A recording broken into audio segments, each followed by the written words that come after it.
আল্লাহ গো, কি শাশুড়ি দিলা গো, আমার পড়াশোনা নিয়ে লাগছে গো। আমার কপালটাই খারাপ, কই ভাবলাম বিয়ে হয়ে গেছে আর পড়াশোনা করতে হবে না। বিয়ের পরের দিন নতুন বউ আম গাছের মগডালে বসে আছে। আশা বেগম কপাল চাপড়াতে চাপড়াতে বলেন, কাপড়ে তোর বাপ তোর কার সঙ্গে বিয়ে দিল রে? বিয়ের পরের দিন নতুন বউ আম গাছের ডালে বসে পা ঝুলে আম খাচ্ছে। মানুষ এখন কি বলবে বল? শুভ্রতা কপাল কুঁচকে চিল্লিয়ে বলল। শাশুড়ি, আমার হিরো মার্কা জামাইয়ের কানে কি বিষ ঢালছেন? আশা বেগম যেন বাক্যহীন হয়ে পড়লেন। শুভ্রতা আবারও চিল্লিয়ে বলে উঠল, শাশুড়ি, আম খাবেন? এখান থেকে ছুরি দিব নাকি আম? কাব্য বিরক্তি নিয়ে গম্ভীর কণ্ঠে বলল, নেমে আসো ওখান থেকে, তাছাড়া কিন্তু তোমার বাদরামির জন্য তোমাকে আমি শাস্তি দিব। আর ওখান থেকে যদি পড়ে যাও তাহলে আমি আবার তোমাকে আছাড় দিব বলে রাখলাম। শুভ্রতা পাশের ডালের আরো দুটো আম ছিঁড়ে নিয়ে গাছ থেকে নেমে আশা বেগমের হাতে ওই দুটো আম গুজে দিয়ে বলল। আম দুইটা আপনারা একসঙ্গে খাবেন, অনেক মজা, খেয়ে দেখবেন। কাব্যর দিকে তাকিয়ে শুভ্রতা একটা মুখ ভেঙচি দিয়ে চলে গেল। আশা বেগম কাব্যর কাছে এসে বলল, বাবুরে, এই মেয়েকে নিয়ে তুই কেমনে থাকবি ঢাকায় গিয়ে? এখানে যা করছে ওখানে গেলে তো তোর সব কিছু শেষ করে দিবে। কাব্য আশা বেগমের কথায় পাত্তা না দিয়ে ভুরু কুচকে তাকিয়ে রইল শুভ্রতার যাওয়ার দিকে। শুভ্রতা চোখের আড়ালে চলে যেতেই কাব্য বিরক্তি নিয়ে আশা বেগমের দিকে তাকিয়ে বলল। আম্মু, এখন তোমার বকবক বাদ দিয়ে আমাকে খাবার দাও তো। আশা বেগম গটগট পায়ে বাড়ির ভিতর চলে গেলেন। কাব্য ওনার পিছন পিছন চলে গেল। শুভ্রতা দুই পা সোফায় তুলে গালে হাত দিয়ে টিভিতে গোপাল ভাঁড় দেখছে। আনিসুল চৌধুরী অফিসের জন্য রেডি হয়ে এসে শুভ্রতার পাশে বসলো। উনি শুভ্রতার মাথায় হাত রেখে বললেন, মা, তুমি থাকো তাহলে, আমি অফিস যাচ্ছি। কিছু দরকার হলে কাকলিকে বলবে, কেমন? ও আজ আর কলেজ যাবে না। শুভ্রতা গাল ফুলিয়ে পড়ল। বাবা, আমি আব্বুর কাছে যাব। আনিসুল চৌধুরী শুভ্রতাকে বলল, কাল নিয়ে যাবনি মা, আজ থাকো এখানে। আর তোমার শাশুড়িমা তোমাকে কিছু বললে কাকলির ফোন থেকে কল দিও আমাকে। শুভ্রতা দাঁত বের করে হেসে বলল। তোমাকে বলতে হবে না, আমি দেখে নিবনি। কাব্য গাড়ির চাবি হাতে নিয়ে ব্যস্ত কণ্ঠে বলল। বাবা চলেন, এখন দেরি হয়ে গেল। বলেই চলে গেল কাব্য। শুভ্রতা সেই দিকে তাকিয়ে মুখ ভেঙচি কাটল। আনিসুল চৌধুরীকে বলল, কি এক মুখ গোমরা ছেলে বানাইছেন বলুন তো। সারা দিন মুখটাকে বাংলার পাঁচের মতো করে রাখে। হুদাই। আনিসুল চৌধুরী শুভ্রতার কথাই হাসলেন। চলে যেতে যেতে আশা বেগমকে উদ্দেশ্য করে বললেন, আশা, তুমি কিন্তু মেয়েটাকে কিছু বলো না। আমার মান সম্মানের ব্যাপার, আমি কিন্তু ওকে দায়িত্ব নিয়ে এনেছি। আশা বেগম মুখ ভেঙচি কেটে বললেন, ও যেন আমাকে বিরক্ত না করে। একটু আগেই আম গাছের মগডালে বসেছিল, মানুষ কি বলবে সেই দিকে কোনো খেয়াল আছে তোমার? আনিসুল চৌধুরী বললেন, গ্রামের মেয়ে, বোঝই তো, একটু মানিয়ে নাও না। আর তুমি পারবে, আমি জানি। আশা বেগম মুখ ফুলিয়ে রাখলেন, কোনো প্রত্যুত্তর করলেন না। শুভ্রতা লাফাতে লাফাতে চলে গেল রান্নাঘরে। আশা বেগম রান্না করছিলেন, আর হেল্পিং হ্যান্ড দুজন মহিলা ওনাকে কাজে সাহায্য করছিল। শুভ্রতা রান্নাঘরের দরজায় দাঁড়িয়ে পড়ল। শাশুড়ি, আমাকে খেতে দিন তো, আমার ক্ষুধা পেয়েছে। আশা বেগম কথা বললেন না। শুভ্রতা ভুরু কুচকে বলল, কি হলো শাশুড়ি, আপনি কি কানে শুনছেন না? কানে কি তুলা দিয়েছেন? আশা বেগম রাগান্বিত কণ্ঠে বললেন, ভালো করে কথা বলতে পারো না? সামান্য কথা বলাটাও তোমার বাবা মা শেখায়নি তোমায়? মুহূর্তের মনটা খারাপ হয়ে গেল শুভ্রতার। মুখটা ছোট করে বলল, আসলে আমার আম্মু আমাকে জন্ম দিতে গিয়েই মারা যান, তাই আমার আম্মু আমাকে কিছু শেখাতে পারেনি। আশা বেগমের খারাপ লাগলো একটু।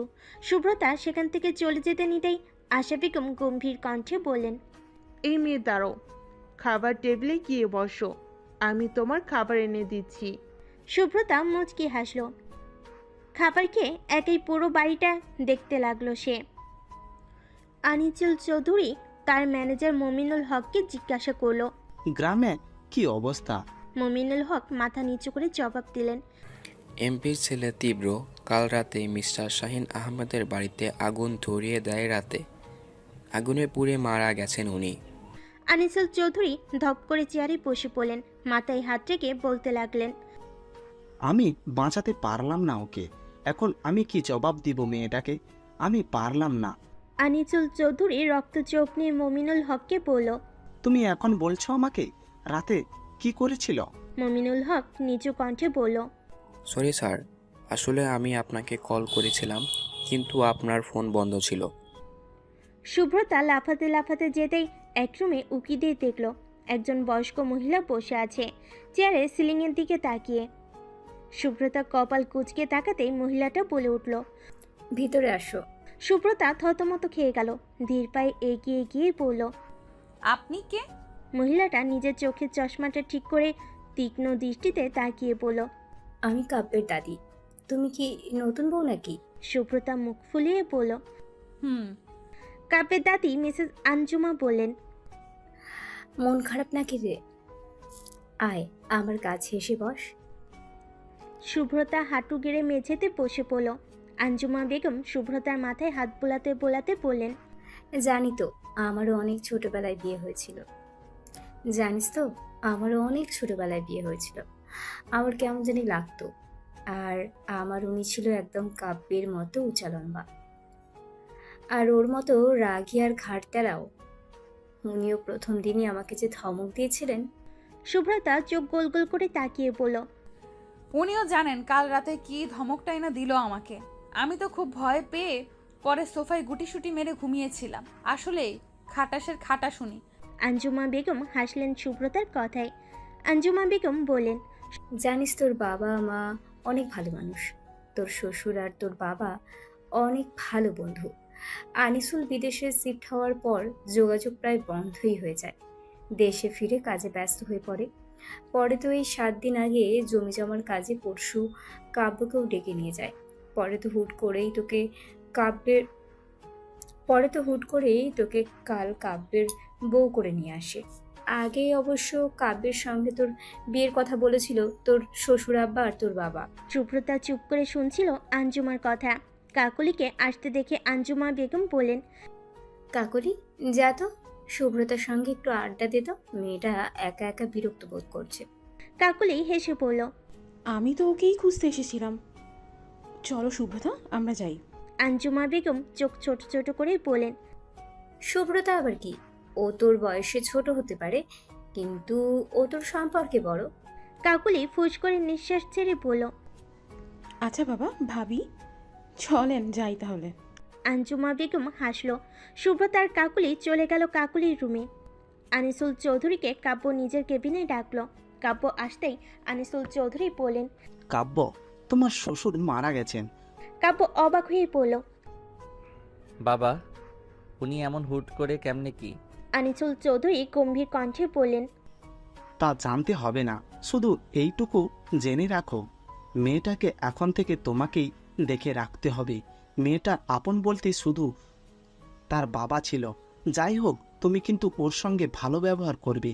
মেয়েটা অনেক ছোট, আর তুমি যদি ওর সঙ্গে খারাপ ব্যবহার করেছো তাহলে আমার থেকে খারাপ আর কেউ হবে না, বলে দিলাম। কাব্য চুপ করে সব কথা শুনল। ওর বাবা আবারও বললেন। যাই হোক, সত্যি যদি কঠিন হোক না কেন মেনে নিতে হবে। আর তোমার সঙ্গে শুভ্রতার মিল সৃষ্টিকর্তার থেকে ঠিক করা, তাই তো দেখো ভাগ্যের কি পরিহাস তোমাদের কিভাবে মিলিয়ে দিল। আমি বিশ্বাস করি তুমি তোমার দায়িত্বের ঠিকমতো যত্ন করবে। আচ্ছা বাবা, আমি একটু আসি, আমার কাজ আছে। যাও, কিন্তু মনে যেন থাকে শুভ্রতার কথা। কাব্য চুপচাপ কেবিন থেকে বেরিয়ে এলো। নিজের কেবিনের চেয়ারে হেলান দিয়ে বসে চোখ বন্ধ করে রইল। কি থেকে কি হয়ে গেল তার জীবনে। আগের থেকে সে প্রেম ভালোবাসা পছন্দ করতো না, কিন্তু দায়িত্ব কর্তব্য ঠিকই পালন করতে জানে সে। ওই দিন যখন কাব্য যায় তখন সুব্রতের বাবা ওর হাত ধরে কান্নাকাটি করে বলেছিলেন। বাবা, আমার মেয়েটার অনেক বড় বিপদ, তুমি ওকে বাঁচাতে পারো। তুমি দয়া করে আমার মেয়েটাকে বিয়ে করে নাও, আমি তাহলে তোমার কাছে চিরকৃতজ্ঞ থাকবো। কাব্য ওনার হাত ধরে বলেছিল। আঙ্কেল, এমন করে বলবেন না। তখনই কাব্যের বাবা কাব্যকে বলেছিল সে যদি শুভ্রতাকে বিয়ে না করে তাহলে তার মরামুখ দেখবে। এক প্রকার বাধ্য হয়েই বিয়ে করতে হয় শুভ্রতাকে। কিন্তু কি এমন বিপদ হয়েছিল শুভ্রতার যে এমন করে বিয়ে করতে হলো? এগুলোই ভাবছিল কাব্য। কাব্যর ভাবনায় ছেদ ঘটল মমিনুল হকের ডাক শুনে। কাব্য কাজে মন দেয়। পরন্ত বিকেলে শুভ্রতা আর কাকুলি গল্প করছিল। কাকুলি বলল। তুমি কোন ক্লাসে পড়ছো? সুব্রতা ফুস করে একটা নিঃশ্বাস ছেড়ে বলল। আর বলো না, একাদশ শ্রেণীতে উঠেছি, পড়াশোনার কথা না বললে হতো না? কাকুলি হেসে বলল। কেন, তোমার পড়াশোনা ভালো লাগে না? আর অবাক করার বিষয় হচ্ছে আমিও এবার একাদশ শ্রেণীতে পড়ছি। সুব্রতা বলল। আমার পড়াশোনা করতে ভালো লাগে না। আশা বেগম কাকুলির রুমের বারান্দায় এসে বললেন। তা কেন ভালো লাগবে? আম গাছে উঠে বসে থাকতে বললে তো ভালো লাগবে তার। সুব্রতা চোখ ছোট ছোট করে তাকিয়ে রইল আশা বেগমের দিকে। আশা বেগম টি টেবিলের চায়ের কাপ আর নুডলস দিয়ে মুখ ভেঙচি দিয়ে চলে যেতে নিল। তখনই সুব্রতা ওনার হাত ধরে টেনে বলল। শাশুড়ি, আপনি খাবেন না? আশা বেগম গম্ভীর কণ্ঠে বললেন। আমাকে নিয়ে তোমার এত ভাবতে হবে না। সুব্রতা ভুরু কুঁচকে বলল। হ্যাঁ, পরে বলবেন। আমি শাশুড়ির খেয়াল রাখি না, হ্যান ত্যান আরো কত কিছু। এখন চুপ করে বসেন, আমি আপনার চা নিয়ে আসি।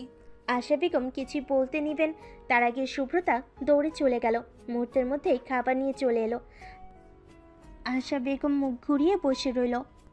সুব্রতা এক চামচ নুডলস নিয়ে আশা বেগমের মুখ নিজের দিকে নিয়ে খাইয়ে দিল আর বলল। নেন, খান। এখন এত ঢং আমার ভালো লাগে না। আমার ক্ষুধা লেগেছে, একা একা খান এখন। বলে মুখ ভেঙচি কেটে খেতে লাগলো সুব্রতা। আশা বেগম মনে মনে হাসলেন আর ভাবলেন মেয়েটা পারেও বটে, এমন ব্যবহার করছে যেন তাদের কতদিন চেনা। রাতে কাব্য বাসে ফিরে সোজা নিজের রুমে চলে গেল। ব্যাগ মোবাইল রেখে টাওয়াল নিয়ে চলে গেল ওয়াশরুমে। আনিসুল চৌধুরী সোজা নিজের মায়ের রুমে চলে গেল। আঞ্জুমা বেগম আচ্ছোয়া হয়ে টিভি দেখছিলেন। ছেলের ক্লান্ত মুখ দেখে মুচকি হেসে টিভি বন্ধ করে ছেলেকে কাছে ডাকলেন। আনিসুল চৌধুরী মুখ ছোট করে বললেন। মা, তোমাকে তো সব কথাই বলেছিলাম, কাল রাতে সাইন মারা গেছে। আঞ্জুমা বেগম অবাক হয়ে বললেন। কিভাবে? কি বলছিস তুই? মা, সত্যি বলছি আমি। কাল রাতে এমপির ছেলে সাইনের ঘরে আগুন লাগিয়ে দেয়, সেইখানে। বলতে গিয়ে আনিসুলের গলায় কথা আটকে গেল। কারো ফোপানোর আওয়াজে দুজন দরজার দিকে তাকায়। সুব্রতাকে দেখে দুজনে চমকে ওঠে। আনিসুল চৌধুরী সুব্রতাকে কিছু বলতে নিবেন, তার আগে সুব্রতা দৌড়ে চলে যায় কাব্যের রুমে দরজা লাগিয়ে পেটে উল্টো হয়ে শুয়ে বালিশে মুখ গুজে হামাও করে কান্না করতে লাগলো সুব্রতা। আনিসুল চৌধুরী দরজা ধাক্কাতে থাকেন। সুব্রতাকে নিয়ে সে চিন্তিত হয়ে পড়েন। কাব্য ওয়াশরুম থেকে বের হয়ে থমকে যায় সুব্রতাকে এমন হাউমাউ করে কান্না করতে দেখে। কিছুক্ষণ ভেবে বিষয়টি বুঝতে পেরে ওর বাবাকে উদ্দেশ্য করে বলল। বাবা, আপনি গিয়ে ফ্রেশ হয়ে নিন, আমি এই দিকটা দেখে নিচ্ছি। আনিসুল চৌধুরী কাব্যের কথায় চলে যায় নিজের রুমে। কাব্য ধীর পায়ে এগিয়ে যায় সুব্রতার দিকে। সুব্রতার কাঁধে আলতো করে স্পর্শ করে বলল। কান্না করো না, দেখো কেউ তো আর সারা জীবন বেঁচে থাকে না, নিজেকে শক্ত করো। তোমাকে এমন করে কান্না করতে দেখলে কিন্তু তোমার বাবার কষ্ট লাগবে। কাব্যের কথাই সুব্রতার কান্নার বেগ আরও বেড়ে গেল। কাব্য ফুস করে একটা নিঃশ্বাস নিয়ে দুই হাত ধরে টেনে তুলল সুব্রতাকে। নিজের দুই হাতের মাঝে সুব্রতার মুখটা আবদ্ধ করে আলতো করে ওর চোখের নোনা জল মুছিয়ে দিয়ে পড়ল। দেখো সুব্রতা, তুমি যত ভেঙে পড়বে মানুষ তোমাকে আরো ভাঙতে চাইবে। মানুষ তোমার দুর্বলতার সুযোগ নিয়ে তোমাকে আঘাত করবে। নিজেকে শক্ত করে শত্রুকে মোকাবেলা করতে পারলেই জীবন সুন্দর। বাস্তবতা অনেক কঠিন সুব্রতা। কাব্য সুব্রতার দুই হাত নিজের হাতে আবদ্ধ করে বলল। আমি প্রমিস করছি, আমি এখন থেকে তোমার পাশে থাকবো। তুমি আমাকে নিজের ফ্রেন্ড ভাবতে পারো। হুট করে সুব্রতা কাব্যকে জড়িয়ে ধরে ফোপাতে লাগলো। কাব্য এতে অবাক হয়নি। কাব্য আলতো হাতে সুব্রতার মাথায় হাত বুলিয়ে দিতে লাগলো। খানিকক্ষণ পর কাব্য ধীর কণ্ঠে বলল। চলো সুব্রতা, কিছু খেয়ে নাও। সুব্রতা কান্না ভেজা কণ্ঠে বলল। না, আমার ক্ষুধা নেই, আপনি খেয়ে আসুন। কাব্য কিছু বলতে নিবে, তার আগে দরজায় টোকা পড়ল। আশা বেগমের কণ্ঠ শুনে কাব্য উঠে গেল দরজা খুলতে। আশা বেগম খাবার প্লেট নিয়ে দাঁড়িয়েছিল। গম্ভীর কণ্ঠে কাব্যকে বলল। যা, গিয়ে খেয়ে নে, সবাই তোর অপেক্ষা করছে, আমি ওকে দেখে নিচ্ছি। কাব্য বাধ্য ছেলের মতো চলে গেল। আশা বেগম ধীর পায়ে রুমে প্রবেশ করে দেখল সুব্রতা থ মেরে বসে আছে বেডের উপর। একটা দীর্ঘশ্বাস ফেলে উনি খাবারটা বেড সাইড টেবিলে রেখে বসলো সুব্রতার সামনে বরাবর। গম্ভীর কণ্ঠে বলে উঠল। তুমি যদি এখন না খাও তাহলে কিন্তু তোমার বাবা কষ্ট পাবেন। বাধ্য মেয়ের মতো খেয়ে নাও, কোনো কথা আমি শুনতে চাই না। সুব্রতা কিছু বলল না, চুপ করে বসে রইল। আশা বেগম ভাত মাখিয়ে সুব্রতার মুখের সামনে ধরল। সুব্রতা টলমল চোখে তাকালো আশা বেগমের দিকে। আশা বেগমের গম্ভীর মুখের আড়ালে যে মমতাময়ী মায়ের রূপ আছে তা বুঝতে দেরি হলো না সুব্রতার। আশা বেগম জোর করে সুব্রতার মুখ ধরে খাইয়ে দিল। সুব্রতা কিছু বলতে গেলেই আশা বেগমের ধমকানি খেয়ে দমে গেল। খাওয়ানো শেষে আশা বেগম বের হয়ে যেতেই কাব্যকে দরজায় দেখে বলল, ধমকাধমকি করিস না। মায়ের কথা শুনে হাসলো কাব্য। কাব্যকে হাসতে দেখে আশা বেগম ভুরু কুঁচকে বললেন, এখন এখানে হাসার কি হলো? কাব্য ফুস করে নিঃশ্বাস ছেড়ে বলল, নিজে এতক্ষণ যে ধমকাধমকি করলে তাতে কিছু হলো না, আবার আমাকে বলছো? আশা বেগম মুখ ঘুরিয়ে বলল, ওটা আলাদা কথা। আমি ধমকাধমকি না করলে ও খাবারটা খাইতো না। পরে অসুস্থ হলে কি হতো? আমাকেই তো তোর বাবা দেখতে বলতো। কথাগুলো বলেই গটগট পায়ে চলে গেলেন আশা বেগম। কাব্য মায়ের যাওয়ার দিকে তাকিয়ে মুচকি হাসলো। কাব্য লাইট অফ করতে সুব্রতা বেড থেকে উঠে যেতে নিলে কাব্য ওর হাত ধরে আটকিয়ে পড়ল।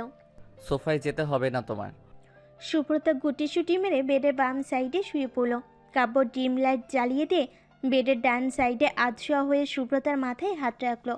সুব্রতা রিনরিনিয়ে কণ্ঠে বলল, আপনি ঘুমান, আমার জন্য চিন্তা করতে হবে না, আমি ঠিক আছি। তোমার এত কথা বলতে হবে না, চুপচাপ ঘুমাও। সুব্রতা আর কিছু বলল না, চোখ বন্ধ করে রইল। কিছুতেই ঘুম আসছে না সুব্রতার। সুব্রতা কাব্যের দিকে ফিরে দেখল কাব্য সিলিংয়ের দিকে এক দৃষ্টিতে তাকিয়ে আছে। সুব্রতা রিনরিনিয়ে কণ্ঠে বলল, আপনি কি জানেন আমাদের হুট করে কেন বিয়ে হলো? কাব্য ভুরু কুঁচকে তাকালো সুব্রতার দিকে। সুব্রতা সিলিংয়ের দিকে সোজা হয়ে সেদিকে তাকিয়ে পড়ল, শুনুন তাহলে। আমি যখন কলেজে উঠি তখন থেকেই কাহিনী শুরু। আমাদের এলাকার এমপির ছেলে তীব্র বড়লোকের অবাধ্য সন্তান বলা চলে। সে কলেজের সামনে মেয়েদের টিজ করে বেড়াতো। ছেলেটা খারাপের সেরা বললেই চলে। যত খারাপ কাজ ছিল সব কাজই সে করত। সে যাই হোক, ওর দৃষ্টি আমার উপরে পড়ে। সে আমাকে খারাপ কথাও ইঙ্গিত করায়, আমি ওকে একটা থাপ্পড় মারি। এটা নিয়েও একদম ক্ষেপে ওঠে। বাসায় এসে হুমকি দিয়ে যায়, বাবাকে ডেকে আমাকে বিয়ে করার কথা বলে। আমার বাবা জানতেন ও কেন বিয়ে করতে চাইছে। ওর আগেও দুটো বউ ছিল যাদের বিয়ের পর সে খুন করে। কিন্তু এই কথা সবাই জানে, কিন্তু ক্ষমতার কাছে আর কি। সে যাই হোক, আমার বাবা যখন ওর প্রস্তাবে রাজি হয় তখন হুমকি দেয় আমাকে তুলে নিয়ে যাবে। পরে আমাদের বাসায় টাকা গয়না সব দেয়, বাবা সব কিছু ফিরিয়ে দেয়। ওই দিন রাতে বাবা আমাকে আপনার হাতে তুলে দেয়। উনি বলেন আমাকে না পেয়ে ওরা দমে যাবে, কিন্তু কথাগুলো গলায় যেন দলা পাকিয়ে আসছে সুব্রতার। কাব্য বুঝতে পেরে কাত হয়ে সুব্রতার দিকে হলো, ধীর কণ্ঠে বলল, আল্লাহর মায়ের দুনিয়ার বাইর, তুমি চিন্তা করো না, ওর শাস্তি আল্লাহ নিজের হাতে দিবেন। তুমি শুধু আল্লাহর উপর ভরসা রাখো, দেখবে ওর শাস্তি ও পাবে। ইহকালে না পাক পরকালে তো পাবেই পাবে। আল্লাহর উপর ছেড়ে দাও। সুব্রতা পরপর কয়েকটা দীর্ঘশ্বাস ফেল। কাব্য সুব্রতার মাথায় হাত বুলিয়ে দিতে লাগলো। কথাগুলো কাব্যকে বলে একটু হালকা লাগছে সুব্রতার। চোখ বুজে এলো তার। কিছুক্ষণের মধ্যে ঘুমের রাজ্যে তলিয়ে গেল সে। ডিম লাইটের মৃদু আলোতে স্নিগ্ধ লাগছে সুব্রতাকে। ঘুমন্ত সুব্রতার মুখে যেন চোখ আটকে গেল কাব্যের। কান্নাকাটি করাই চোখ মুখ ফুলে গেছে, তাতেও যেন আরও সুন্দর লাগছে। এর আগে উপন্যাস গল্পে মেয়েদের ঘুমন্ত চেহারার সৌন্দর্যের বিবরণ দেখেছে, আজ নিজের চোখে দেখছে। উজ্জ্বল শ্যামবনের মেয়েটাকে যেন এক অসম্ভব মোহনীয় নারী লাগছে। কাব্য সুব্রতার দিকে তাকিয়ে থাকতে থাকতে কখন যে ঘুমিয়ে গিয়েছে টেরও পায়নি। সকালে মিষ্টি রোদ সুব্রতার চোখে মুখে আশ্রে পড়তে ঘুম ভেঙে গেল ওর। ঘড়ির দিকে তাকিয়ে দেখল সকাল 9:30 বাজে। হুড়মুড়িয়ে উঠল সে। এতক্ষণে কাব্যরা চলে গেছে। বেড সাইড টেবিলে একটা চিঠি দেখে ভুরু কুচকালো সুব্রতা চিঠিটা হাতে নিয়ে দেখল চিঠিতে লেখা, আজ থেকে না হয় আমাদের সম্পর্কের একটা নাম দেই, বন্ধুত্ব নামক সম্পর্কটা না স্থাপন করি। সুব্রতা মুচকি হাসলো। সে এখন থেকে শক্ত হবে। কাব্যের কথাগুলো মনে গেঁথে গেছে তার। সে যদি ভেঙে পড়ে তাহলে তার বাবা ভালো থাকবেন না। সুব্রতা ওয়াশরুম থেকে বের হয়ে চলে গেল বসার রুমে। আশা বেগম চশমা চোখে এটে খাতা দেখছেন। সুব্রতা গিয়ে পাশের সোফায় বসে বলল, শাশুড়ি কি করছেন? আশা বেগম তল চোখে একবার তাকিয়ে বলল, খাতা দেখছি পরীক্ষার। শুভ্রতা গালে হাত দিয়ে বলল। একটু দয়া মায়া করে খাতাগুলো দেখেন শাশুড়ি। আশা বেগম ভুরু কুচকে তাকালো শুভ্রতার দিকে। শুভ্রতা বলল। মেলা কষ্ট করে ওরা পড়াশোনা করে। আশা বেগম বললেন। তোমাকে আমি আমার কলেজে ভর্তি করিয়ে দিব। যাও, রেডি হয়ে আসো। শুভ্রতা ঝট করে উঠে বলল। না না, আমার বিয়ে হয়ে গেছে, এখন আবার কেন পড়াশোনা করব শাশুড়ি? আমার পড়াশোনা ভালো লাগে না। ওটা ছাড়া আর যা বলবেন তাই শুনবো। আশা বেগম গম্ভীর কণ্ঠে বললেন। তা হবে না, রেডি হয়ে আসো। তোমাকে পড়াশোনা শেষ করতে হবে। আমি কাব্যকে বলে দিব ঢাকার কোম্পানির দায়িত্ব ম্যানেজারকে বুঝিয়ে দিয়ে এখানেই থাকতে। পরে তোমার পড়াশোনা শেষে না হয় তোমাকে নিয়ে যাবে। শুভ্রতা কিছু একটা ভেবে আশা বেগমের পাশে গিয়ে বসে পড়ল। না পড়লে কি হয় শাশুড়ি? আমি আপনার সেবা যত্ন করব, সংসার মন দিয়ে করবনি। আমাকে ছেড়ে দিন শাশুড়ি। আশা বেগম কঠোর কণ্ঠে বললেন। আমি কিচ্ছু মানছি না। আমাদের বাসায় সবাই উচ্চ শিক্ষিত, তোমাকেও পড়তে হবে। আমাদের বাসায় সার্ভেন্ট আছে কাজ করার জন্য। তোমাকে এখন সংসার মন দিতে হবে না। যখন সময় হবে তখন আমি নিজেই তোমাকে সব দায়িত্ব দিব। আর আমার সামনে এত বাহানা চলবে না। এখন গিয়ে রেডি হয়ে এসো। ও ভালো কথা, টেবিলে খাবার আছে, খেয়ে নাও ভালো মেয়ের মতো। দেরি হয়ে যাচ্ছে। শুভ্রতা আর কিছু বলতে পারল না। বিড়বিড় করতে করতে চলে গেল খাবার টেবিলে। আশা বেগম হাসলেন শুভ্রতার কাজে। মেয়েটা যে মানিয়ে নিয়েছে নিজেকে, এতে শান্তি মিলছে তার। শুভ্রতা বকবক করতে করতে খাবার টেবিলে বসেছে দেখে কাকুলি ভুরু কুচকে তাকালো শুভ্রতার দিকে। শুভ্রতা কপাল চাপড়াতে চাপড়াতে বলল। আল্লাহ গো, কি শাশুড়ি দিলা গো! আমার পড়াশোনা নিয়ে লাগছে গো। আমার কপালটাই খারাপ। কই ভাবলাম বিয়ে হয়ে গেছে আর পড়াশোনা করতে হবে না। কাকুলি খেতে খেতে বলল। এখনও তো আম্মুকে চেনুনি। তোমাকে যখন পড়াতে বসাবে তখন বুঝবে। আমাদের কলেজের সিনিয়র টিচার আম্মু, সবাই জমের মতো ভয় করে। শুভ্রতা চোখ বড় বড় করে তাকালো কাকুলির দিকে। অবাক কণ্ঠে বলল। কি বলছো? উনি আমাকে পড়তেও বসাবেন? এখন তাড়াতাড়ি খেয়ে নাও, তাছাড়া আম্মু আবার বকবে। শুভ্রতা মুখ বাঁকিয়ে খেতে লাগলো। কান মাথা ভো ভো করছে। আবার তাকে পড়তে হবে। তার শাশুড়ি ওকে পড়তে বসালে ও শেষ, এগুলোই ভাবছিল শুভ্রতা। তখনই কলিং বেল বেজে উঠল। এক সার্ভেন্ট গিয়ে দরজা খুলে দিল। শুভ্রতা ভুরু কুচকে তাকিয়ে রইল দরজার দিকে। লম্বা শ্যামবর্ণের একটা ছেলে, দেখতে আনিসুল চৌধুরীর মতো কিছুটা। কাকুলি ভাইয়া বলে দৌড়ে গেল। শুভ্রতা চোখ ছোট ছোট করে তাকিয়ে রইল। পাশে থাকা একটা আধো বয়সী সার্ভেন্ট ললিতাকে জিজ্ঞাসা করলো। আন্টি, এই ছেলেটা কে? ললতি সামনে তাকিয়ে আবারও টেবিল গোছাতে গোছাতে জবাব দিল। উনি কিরণ চৌধুরী, স্যারের ছোট ছেলে, মানে আপনার দেওয়ার হয় সম্পর্কে। ও, তা উনি কোথায় ছিল এই কয়েকটা দিন? ললিত নরম কণ্ঠেই আবারও জবাব দিল। ঘুরতে গিয়েছিলেন বিদেশে। ও, বুঝলাম। আশা বেগম ছেলেকে দেখে বলেন। যা, গিয়ে ফ্রেশ হয়ে আয়। ললিতা তোকে খাবার দিবেনি। আমি কলেজে যাব একটু পর। রেডি হয়ে গিয়ে। কিরণ কিছু না বলে সামনে এগোতেই শুভ্রতাকে দেখতে পেল। সে ভুরু কুচকে কাকুলির দিকে তাকাতেই কাকুলি বলে উঠল। দাদা ভাইয়ের বউ, তোকে বলেছিলাম না? কিরণ শুধু গম্ভীর কণ্ঠে ও বলে নিজের রুমে চলে গেল। শুভ্রতা কিরণের যাওয়ার দিকে এক পলক তাকিয়ে কাকুলির দিকে তাকিয়ে বলল। তোমাদের পরিবারের সবাই এমন কেন? কাকুলি কপাল কুচকে বলল। কেমন? এই যে সবাই কেমন গম্ভীর, মুখটাকে বাংলার পাঁচের মতো করে রাখে। শুভ্রতার কথাই কাকুলি হাসলো আর বলল। পরিস্থিতি হয়তো এমন করে দিছে, সে যাই হোক, রেডি হই, চলো। শুভ্রতা ধপধপ পায়ে চলে গেল নিজের রুমে। ইচ্ছা না থাকা সত্ত্বেও কাকুলি শুভ্রতার কাজে হাসলো। কলেজ পৌঁছে কাকুলি চলে গেল ক্লাসে। আশা বেগমের পিছনে পিছনে যেতে লাগলো শুভ্রতা। কলেজের স্টুডেন্টরা সালাম দিচ্ছে আশা বেগমকে ভয়ে ভয়ে। আশা বেগম গম্ভীর কণ্ঠে সালামের উত্তর নিচ্ছেন। ভর্তির কাজ সম্পূর্ণ করে আশা বেগম শুভ্রতার হাত ধরে গাড়ির দিকে নিয়ে যেতে লাগলো। আজ তার ক্লাস নেই। শুভ্রতাকে ভর্তি করানোর জন্যই উনি এসেছেন। রাস্তা ধারে ফুচকার দোকানের দিকে তাকিয়ে আছে শুভ্রতা। আশা বেগম গম্ভীর কণ্ঠে বলেন। এগুলো অস্বাস্থ্যকর। আমি তোমাকে কিছুক্ষণ পর রেস্টুরেন্ট থেকে কিনে দিব নে। এখন চুপচাপ আমার সঙ্গে চলো। সুব্রতার চোখ মুখ খুশিতে ঝলমল করে উঠল। সে বলল, সত্যি? আশা বেগম গাড়িতে সুব্রতাকে বসিয়ে নিজে বসে সামনের দিকে তাকিয়ে পড়ল। আমি মিথ্যা কথা বলি না। সুব্রতা খুশি মনে জানালা দিয়ে বাইরের পরিবেশ দেখতে লাগলো। আশা বেগম সুব্রতাকে মার্কেটে গিয়ে কিছু কেনাকাটা করে দিলেন। বই খাতা যা যা দরকার সব কিনলেন। যাওয়ার সময় রেস্টুরেন্ট থেকে ফুচকাও কিনে নিলেন। সন্ধ্যায় ক্লান্ত শরীরে নিজের রুমে এসে কাব্য দেখল সুব্রতা কান ধরে দাঁড়িয়ে আছে। আশা বেগম সামনের সোফায় মুখ গম্ভীর করে বসে আছেন। সুব্রতাকে এমন অসহায় অবস্থায় দেখে হুট করে ফিক করে হেসে দিল কাব্য। আশা বেগম আর সুব্রতা দরজার দিকে তাকাতেই কাব্য নিজেকে স্বাভাবিক করার চেষ্টা করেও ব্যর্থ হয়ে হো হো করে হেসে দিল। কাব্যকে মুখ ভেঙচি কেটে অন্যদিকে তাকালো সুব্রতা। কাব্য ওর মাকে বলল, আম্মু, ওকে এমন করে কান ধরিয়ে রেখেছো কেন? আশা বেগম ফুস করে নিঃশ্বাস ছেড়ে বললেন, আর বলিস না, ওকে পড়াচ্ছিলাম। সে যাই হোক, ফ্রেশ হয়ে নে। কিরণ আসছে, একসঙ্গে নাস্তা করবি যা। কাব্য সুব্রতার দিকে তাকিয়ে পড়ল। আজকের মতো ওকে ছেড়ে দাও আম্মু, বেচারাকে প্রথম দিন একটু মাফ দাও।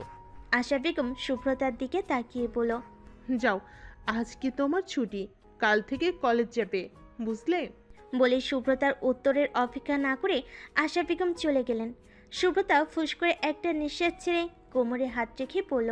আপনি হাসলেন কেন? কাব্য কপাল কুঁচকে পড়ল। হাসি আসলে কি হাসা যাবে না? সুব্রতা দ্বিগুণ জোর দিয়ে পড়ল, আমার কান ধরে থাকতে থাকতে হাত পা সব ব্যথা করছে, আর আপনি হাসি আসলো বলেই হাসলেন? বদলোক। পড়া না পারলে তো এমন হবেই। সুব্রতা রেগে পড়ল। আপনার সঙ্গে আর কথাই নেই, যান। বলে গটগট পায়ে রুম ত্যাগ করলো সুব্রতা।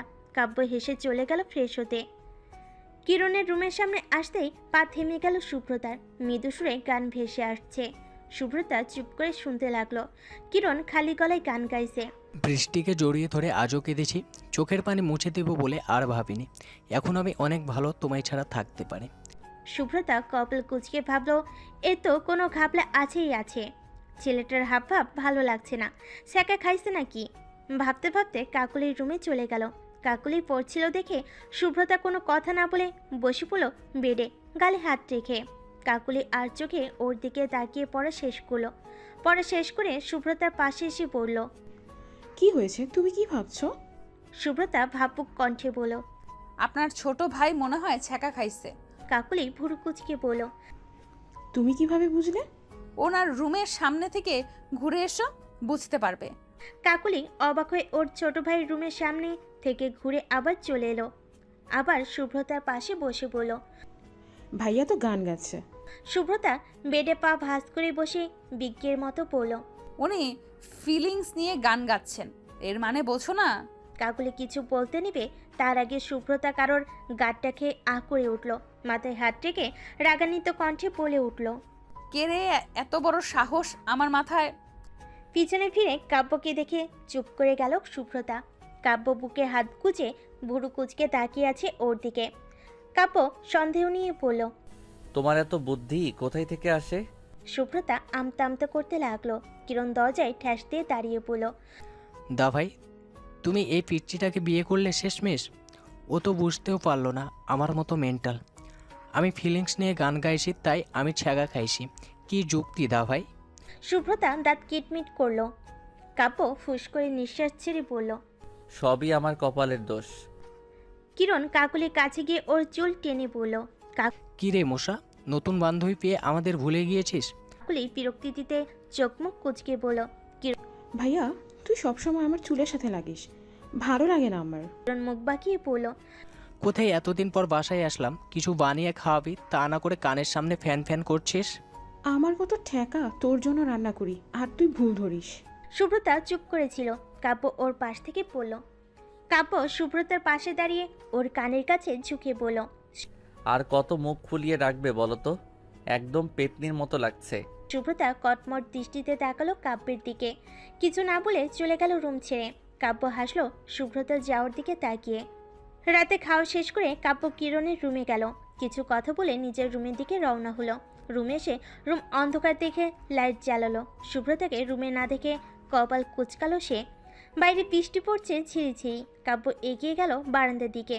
যা ভেবেছিল তাই বারান্দার গ্রিল ধরে শুভ্রতা দাঁড়িয়ে আছে বাইরের দিকে তাকিয়ে। কাব্য ধীর পায়ে এগিয়ে গিয়ে শুভ্রতার পাশে দাঁড়ালো। বৃষ্টির পানি শুভ্রতার কোমল মুখে আশ্রয় পড়ছে। কাব্য সেই দিকে পড়ল। এই জন্যই হয়তো সবাই বৃষ্টিকে এতটা পছন্দ করে। কি সুন্দরভাবে নিজের কষ্টটাকে বৃষ্টির মাধ্যমে বিলিয়ে দেওয়া হয়, কেউ বুঝতেও পারে না। শুভ্রতা অবাক চোখে তাকালো কাব্যের দিকে। কাব্য সামনের দিকে তাকিয়ে বলল, এই বৃষ্টি ক্লান্ত শহরে সকালে ব্যস্ত নিজের দুঃখ বিলাস করতে বৃষ্টিটাকে উপভোগ করতে হয়। মানুষের জীবন যেমন ক্ষণস্থায়ী, তেমনি সুখ দুঃখও ক্ষণস্থায়ী। যতদিন এই রহস্যময় পৃথিবীতে নিজেকে ভালোবেসে প্রতিটা মুহূর্ত উপভোগ করতে পারলেই জীবন সুন্দর। থাক কিছু দুঃখ কষ্ট যত্নে গুছিয়ে। কাব্য শুভ্রতার হাত ধরতেই কেঁপে উঠল শুভ্রতা। কাব্য সেই দিকে পাত্তা না দিয়ে ওকে বারান্দায় থাকা দোলনায় নিয়ে গিয়ে বসালো। বারান্দায় থাকা বেলি ফুলের ছোট গাছটাতে একটা ফুল ধরেছে। বৃষ্টির সুগন্ধ আর বেলি ফুলের স্নিগ্ধ সুবাস মিলে এক মনোমুগ্ধকর সুগন্ধ এসে আশ্রয় পড়ছে কাব্যের নাকে।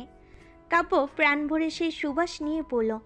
তুমি কি মনে করেছো তুমি সারাদিন সবার সঙ্গে স্বাভাবিক ছিলে বলেই তুমি সবকিছু মানিয়ে নিয়েছো?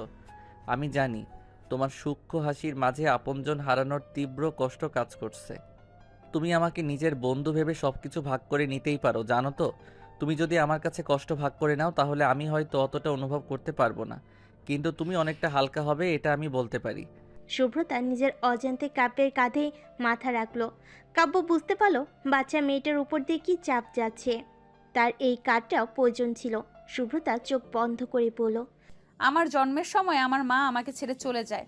বাবা তারপর আর দ্বিতীয় বিবাহ বন্ধনে আবদ্ধ হয়নি, শুধুমাত্র আমার অযত্ন হবে বলে। আমি ছোটবেলা থেকেই মায়ের আদর পাইনি, কিন্তু আমার বাবা আমাকে ভালোবাসায় কোনো কমতি কোনোদিন অনুভব করতেই দেয়নি। আজ উনি নেই, আমাকে ছেড়ে চলে গেছে অনেক দূরে। আমি কিছুতেই মেনে নিতে পারছি না।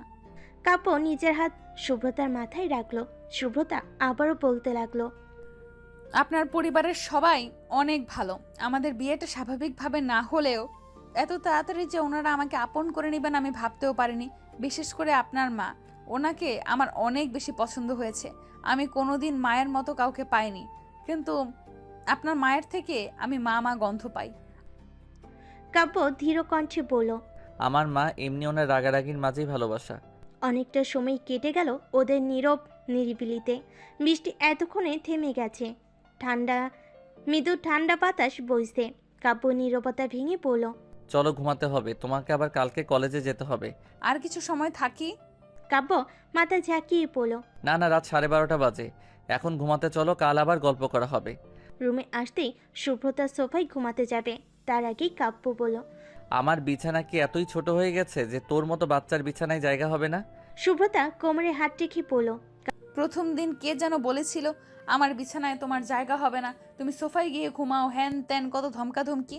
কাব্য মাথায় হাত রেখে পড়ল, আরে ওই দিন আমার মাথা গরম ছিল তাই ধমকাধমকি করে ফেলেছি, এটা ভুলে যাও। শুভ্রতা চোখ ছোট ছোট করে পড়ল, ধরুন আপনি একজনকে খুন করেছেন, এখন আপনি কি তাকে ফিরিয়ে আনতে পারবেন? কাব্য ভুরকুচকে পড়ল। এখানে খুনটুন কোথায় থেকে আসলো? শুভ্রতা বিরক্তি নিয়ে পড়ল, আরে যা বলছি তার উত্তর দিন।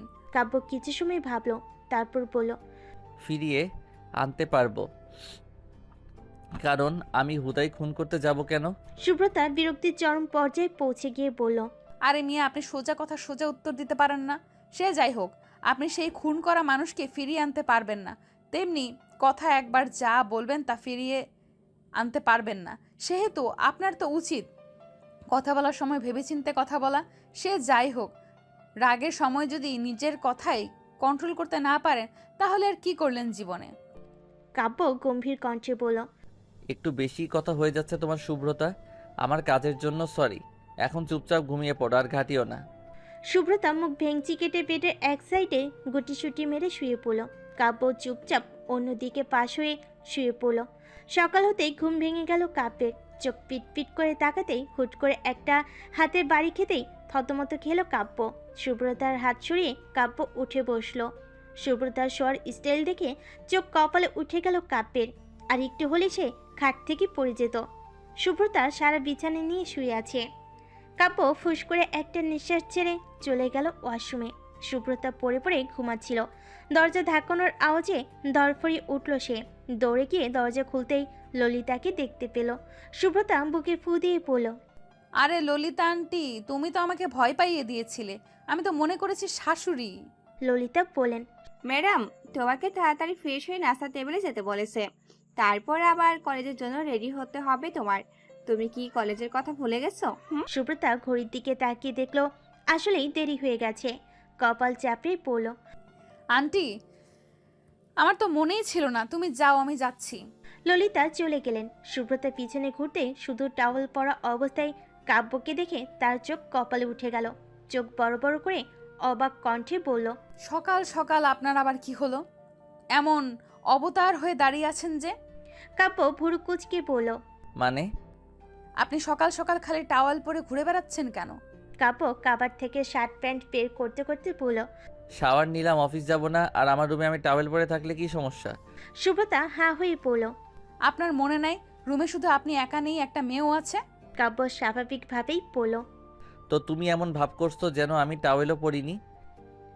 সুব্রতার চোখ আরো বড় হয়ে গেল। কাব্য ওর দিকে তাকিয়ে পড়ল।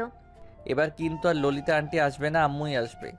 সুব্রতার হুঁশ হতে সে দৌড়ে ওয়াশরুমে চলে গেল। সুব্রতার যাওয়ার দিকে তাকিয়ে হো হো করে হেসে দিল কাব্য। কাব্য অফিসে যাবার জন্য রেডি হতে লাগলো।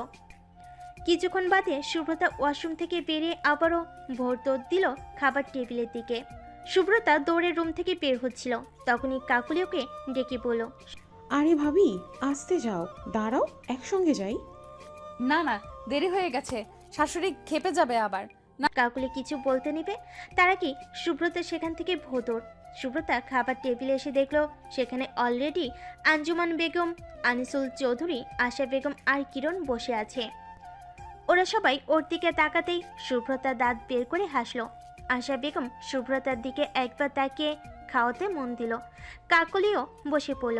আনিসুল চৌধুরী বললেন, সুব্রতা মা, তোর কোনো সমস্যা হচ্ছে না তো? না না আব্বু, আমার কোনো সমস্যা হচ্ছে না। কাব্য এসে সুব্রতার পাশের চেয়ারে বসলো। আশা বেগম আনিসুল চৌধুরীকে বলল, কাব্য শিফট এখানে করে দিলে ভালো হয়। ঢাকার অফিসের দায়িত্ব অন্য কাউকে দিয়ে দাও, পরে না হয় কাব্য ওখানে যাবে। আনিসুল চৌধুরী খাওয়া শেষ করে মুখ মুছতে মুছতে বলল। আচ্ছা, আমি দেখছি। কাব্য আশা বেগম আগের দিন বলাতে ও আর কিছু বলল না। আর সে জানে ওর আম্মু যা বলে তা করে, তাই আর কিছু বলে লাভ নাই। আনিসুল চৌধুরী আর কাব্য অফিস চলে গেল। আঞ্জুমান বেগম রুমে চলে গেলেন। আশা বেগম সুব্রতা আর কাকুলিকে নিয়ে কলেজ চলে গেলেন। কিরণ চুপচাপ নিজের রুমে বসেছিল। তার ফোনটা বেজে উঠতেই কিরণ রিসিভ করে বলল, চিত্রলেখা, তুমি আজ 8 দিন পর আমাকে কল করলে। তোমার কি একবারও আমার কথা মনে পড়েনি? কি হয়েছে তোমার? অপর পাশ থেকে চিত্রলেখা বলল, আজ বিকেলে একটু দেখা করতে পারবে? কিরণ ভুরু কুচকে বলল, তুমি কান্না করছো কেন চিত্রলেখা? চিত্রলেখা খট করে কল কেটে দিল। কিরণের কপাল কুচকে এলো। সে ভাবতে লাগলো কি হয়েছে হঠাৎ চিত্রলেখার। চিত্রলেখা তো সহজে কান্না করে না, কি হলো তার? কিরণের ভাবনায় সেদ ঘটল আঞ্জুমার বেগমের ডাকে। কিরণ নিজেকে স্বাভাবিক রেখে হেসে বলল, দাদিমা, তুমি আসতে গেলে কেন? আমায় ডাকতে পারতে, আমি চলে যেতাম। আঞ্জুমা বেগম বেডে কিরণের পাশে এসে বসে পড়ল। কতদিন তোর সঙ্গে গল্প করি না বাছা, তাই চলে এলাম। দেখলাম তুইও এমনি বসে আছিস। কিরণ আঞ্জুমা বেগমের কোলে মাথা রেখে শুয়ে পড়ল। আঞ্জুমা বেগম মুচকি হেসে কিরণের মাথায় হাত বুলিয়ে দিতে দিতে পড়ল, মেয়েটাকে অনেক ভালোবাসিস তাই না? কিরণ চমকে গেল, ভুরু কুচকে পড়ল। কোন মেয়ে দাদিমা? আঞ্জুমা বেগম আবার মেয়েকে হাসি দিয়ে বললেন, তোকে সেই ছোটবেলা থেকেই নিজের হাতে বড় করেছি। তুই কি মনে করছিস আমি কিচ্ছু বুঝি না? তোর ভার্সিটির জুনিয়র যে মেয়েটা ছিল, নামটা কি যেন? কিরণ চুপ করে রয়েছে। আঞ্জুমা বেগম ভেবে বললেন, ও হ্যাঁ, মনে পড়েছে, চিত্রলেখা। কিরণ ধপ করে উঠে বসলো। আঞ্জুমা বেগম একটু জোরেই হেসে দিল। কিরণের গাল ধরে পড়ল, তোর দাদা ভাইয়ের তো হুট করে বিয়ে হয়ে গেল, তুই এবার একটা ব্যবস্থা কর, ধুমধাম করে বিয়ে দিই তোকে। কিরণ মুখটা ছোট করে পড়ল, কিন্তু দাদিমা, চিত্রলেখা কেন যে কান্না করছিল, বেশ কয়েকদিন ওর সাথে আমার কথা হয়নি, এখন আবার কান্না করছে।